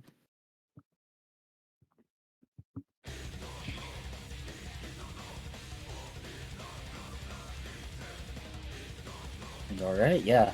Grand Finals reset, the shitting Grand Finals, if you will. Going to be duking it out here. As long as I bear the honor of Let's this see how this one family, goes. I shall be sure not to tarnish it. Can't escape from crossing fate. Fight! Oh, yeah. Classic Weiss 5A round server. Unfortunately, dropped the combo and couldn't quite follow up with it. True Care mashing back here, getting pressure of his own. Ooh, yeah, active swap. Oh, wow. Active swap grab. Okay. Making things as unburstable as they can be. Yep, going to be getting Neo in the red zone. The fuzzy. That's crazy. The follow-up, too. Oh, my God. Oh, my gosh. That's my goat right there. That was an insane sequence. Ran. Ooh, all right. Well, True Care, again, getting corner positioning and putting the Naoto in a very rough position. Yeah, had to burst out into the Weiss to, you know, save that character, but now back in the oppression station. Ooh, yeah, wasn't quite ready for that command throw. What? Oh my God! Did he know? I think, like, I predicted a burst coming. I thought it was going to be punished, though. Yeah, unfortunate there for Neo there, but I'm sure Caterade isn't complaining. I fear with the solo Susanoo, yeah, nice punish on the 2-1-4B there. Still has to be careful with both characters. They are both in the sword super range. Nice block on the fuzzy though. Yeah, good idea. Yeah, get Weiss out of there. I mean, it doesn't really matter at this point. Ooh. Oh wait, no, Ooh. yeah, Caterade could have potentially won the game off that scenario, but letting True Care live is... Oh my god. He just did it. He just ran into it. It was just like, I'm a run forward. He's not going to expect it. Meanwhile, he was charging the 5B. Meanwhile, he was readying the spear. Yeah. Nonetheless, yeah, True Care going to be once again losing the first set of well, I mean he did lose the first set of Grands technically. That is true. But losing the first game of Grands, like yeah, nonetheless can't quite cut him out here. The Weiss, in like combination with the Kuragane, has definitely been giving him way more trouble. The normal like game that he's been able to kind of like play from like full screen isn't working out when Weiss can just kind of like come over and poke her. Especially with how, like, yeah, a lot of her hitboxes are disjointed in a sense too, especially with that sword. Oh, the active swap grab, ready for it this time. True Care kind of getting their foot in the door now with this. Oh my god, yeah, try to Phantom Pain. True Care maybe not quite ready for that hit. Nice cross up here. True Care just trying to do something out of the scenario, and it was a lot of flailing, but ended up in their favor here. Is going to get a combo here on this Weiss. Ooh, gets the cross up. Okay, no burst this time. Doesn't whiff.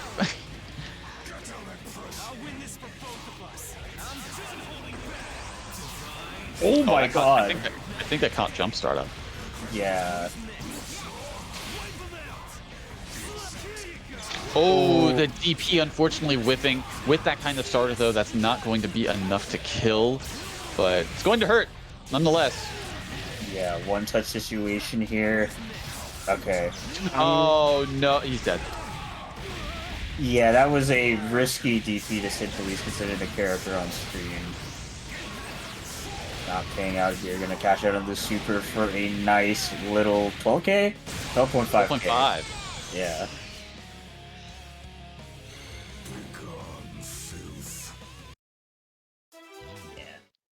Caterade was kind of cooking there with the Kuragane, but like, yeah, overcooked it to say the least with the run up DP against Susanoo. Probably expecting some type of jump, maybe like some type of super, but yeah, True Care just standing still, holding his ground. I mean, even so, it's still tied up 1-1 between the two of them, so a lot of room. Well, I wouldn't say a lot of, but still some room to kind of like experiment a little bit and kind of like still figure things out, like, you know, adapt in a sense, I guess. Yeah. We must work together. Can't escape from crossing fate. Game 3. Yeah, classic 5A round start. Also in this sandwich scenario, but gonna just be bursting out of this situation. Good anti-air on the side of True Care and gets the throw counter.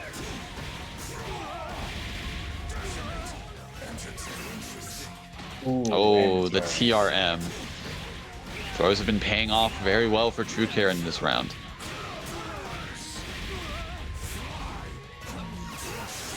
It's the overhead, unfortunately not quite able to cash out quickly enough and kill off the character, so Weiss is coming in.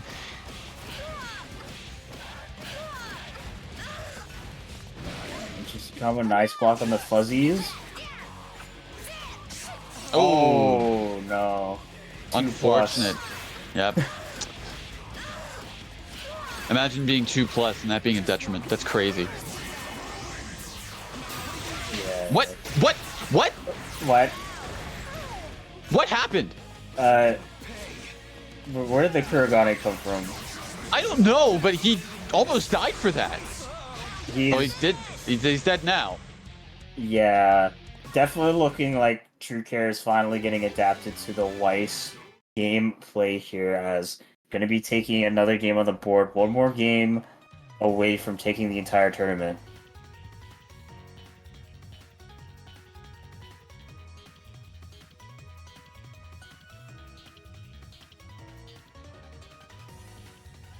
Alright, yeah, just gonna be hopping straight in with the Naoto Weiss here. Gonna be sticking with it till the end.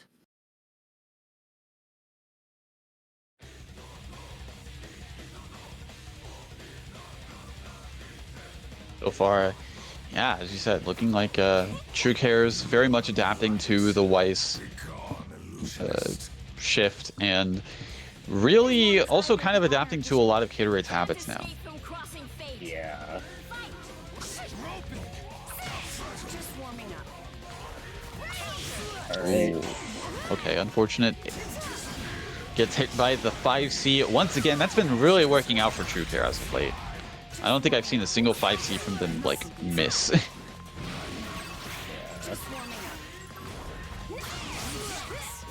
Just trying to maintain the pressure here. Doesn't quite able to convert off the low, but nonetheless still going in, and suddenly Neo's in the red health zone. Going to be getting hit by the assist, and even though it was an assist start, I mean, look at this. That's still a 6.5k off of that. Yeah, try to maintain pressure with the EX Kide. A lot of push blocks being spent on the side of True Care. It doesn't have a lot of meter to work with because of that. It actually has no meter to work with because of that. And almost going to be losing. Ooh, no, didn't quite cash out. Yeah, could have potentially killed off the character there. And a nice cross-up Caterade, not letting up so far. Oh, no, ooh. Was not quite ready for the DP whiff. But still, good call from True Care. Going to be, almost killing off that character again. Yeah, risky active swap there. Paying out though, the Weiss still healthy-ish. Alive, I should say. That's not healthy. I was gonna say, yeah. I'm not dead yet. Yeah, still calling out the Weiss. I don't know how I feel about that. Yeah, no, you gotta be careful with how you call in your assists now, homie, because that's terrifying. Yeah. Gatorade, though, playing very patiently, just kind of like playing in the back, forcing True Kid to approach. Even with the life total, he has no reason to really approach. Oh! The fake out, and going to be getting the command grab super, and going to be... Ooh, no, sandwich situation. I'm not sure what was pressed. Well, I'm not sure either, because all the animations for 2-1-4 are all the same, but maybe try to go for a counter, but like the counter isn't active until like a little bit after she does the pose, so yeah, maybe that, but nonetheless, Caterade, despite the losses, the previous two losses, still in it here with his Weiss Hiragane, tying up the set, last game of the night. Get ready.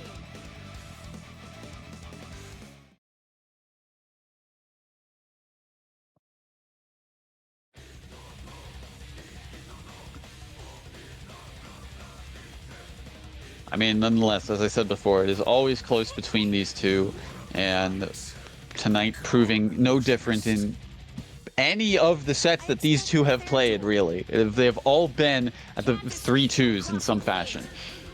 Yeah. Definitely.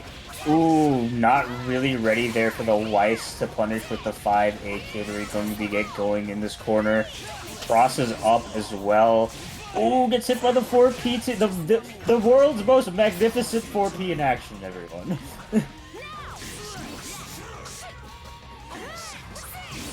It just goes to the heavens. Ooh, very good call out from True Care. Very risky though. That was a tense situation there, but nonetheless, getting some good damage, and Kuragane not looking too good at this moment. Ooh, the DP to call out the tick throw. Yeah, oh my god, just 2-1-4B out of this situation. Yeah, raw tag into the Weiss. You let the Kuragane heal in the back. Very nice maintaining the pressure there and blocks the DP. This is huge here for Gatorade. It's not going to be enough to be a kill, unfortunately, even if that combo dropped. But that's going to be really big. Ooh, not quite getting the land cancels, it looks like. Either that or just, like, choosing to let the combo finish, but really odd either way. Yeah, for sure. Nonetheless, Gatorade has the distinct advantage here. That being said, it could sway either way. Oh, no! CC called the side of True Care to save the Suzuno. That being said, now it's okay. On the brink of death, and suddenly both characters in the red zone. Everyone's about to die. Oh, you gotta be really careful about what you do, yeah. Yeah. Oh, no, the trade! The trade! Ooh, good resonance. But unfortunately gets caught by the overhead. And with that, True Care will be taking the set and the tournament in a 3-2 fashion. Yeah, what a heart pounder of an end there. Chaotic situations abound, but nonetheless, True Care will be taking this WNF. But nonetheless, good stuff to both players for making a great show in that last game. Jesus.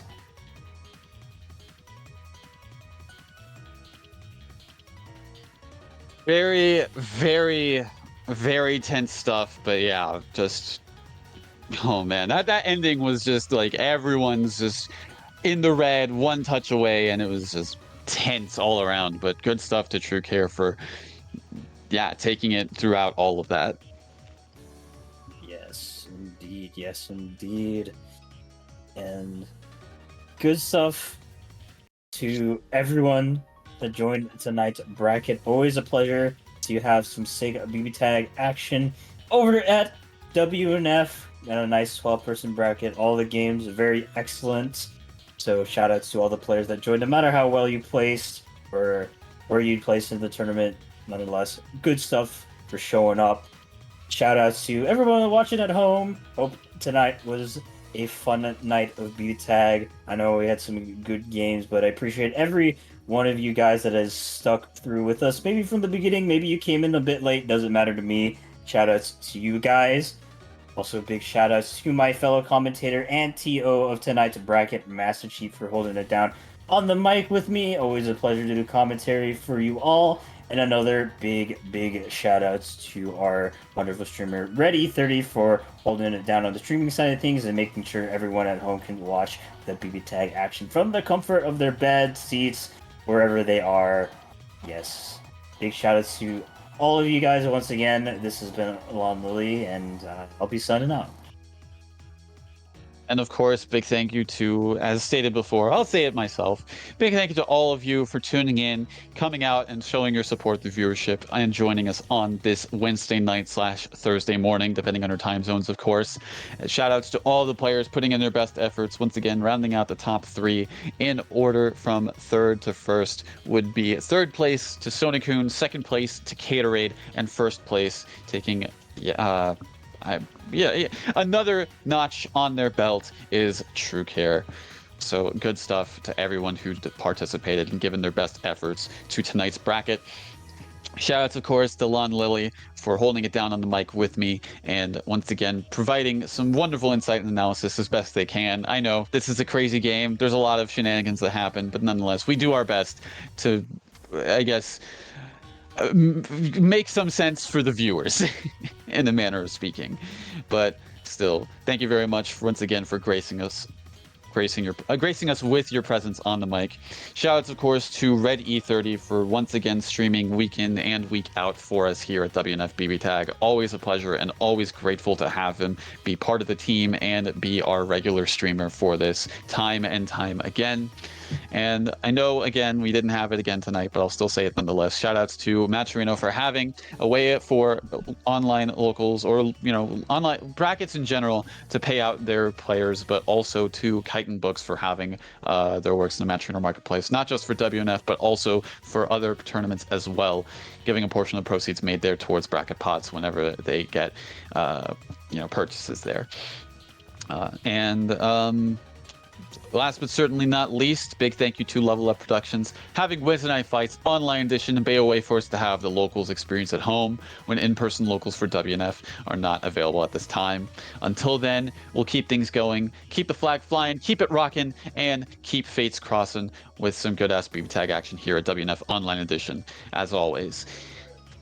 It's been Master Chief, TO bracket runner and host for, and commentator, of course, for tonight's BB Tag bracket. Always a pleasure doing this for you all, and looking forward to next time on the PC platform. But until then, I will be signing off. E30, I leave final statements to you, of course. Take it away, my friend. All right. Thanks again, everyone, for swinging by tonight, whether that means you are a participant or a viewer, or maybe even both. Always a pleasure doing this for you all week in and week out.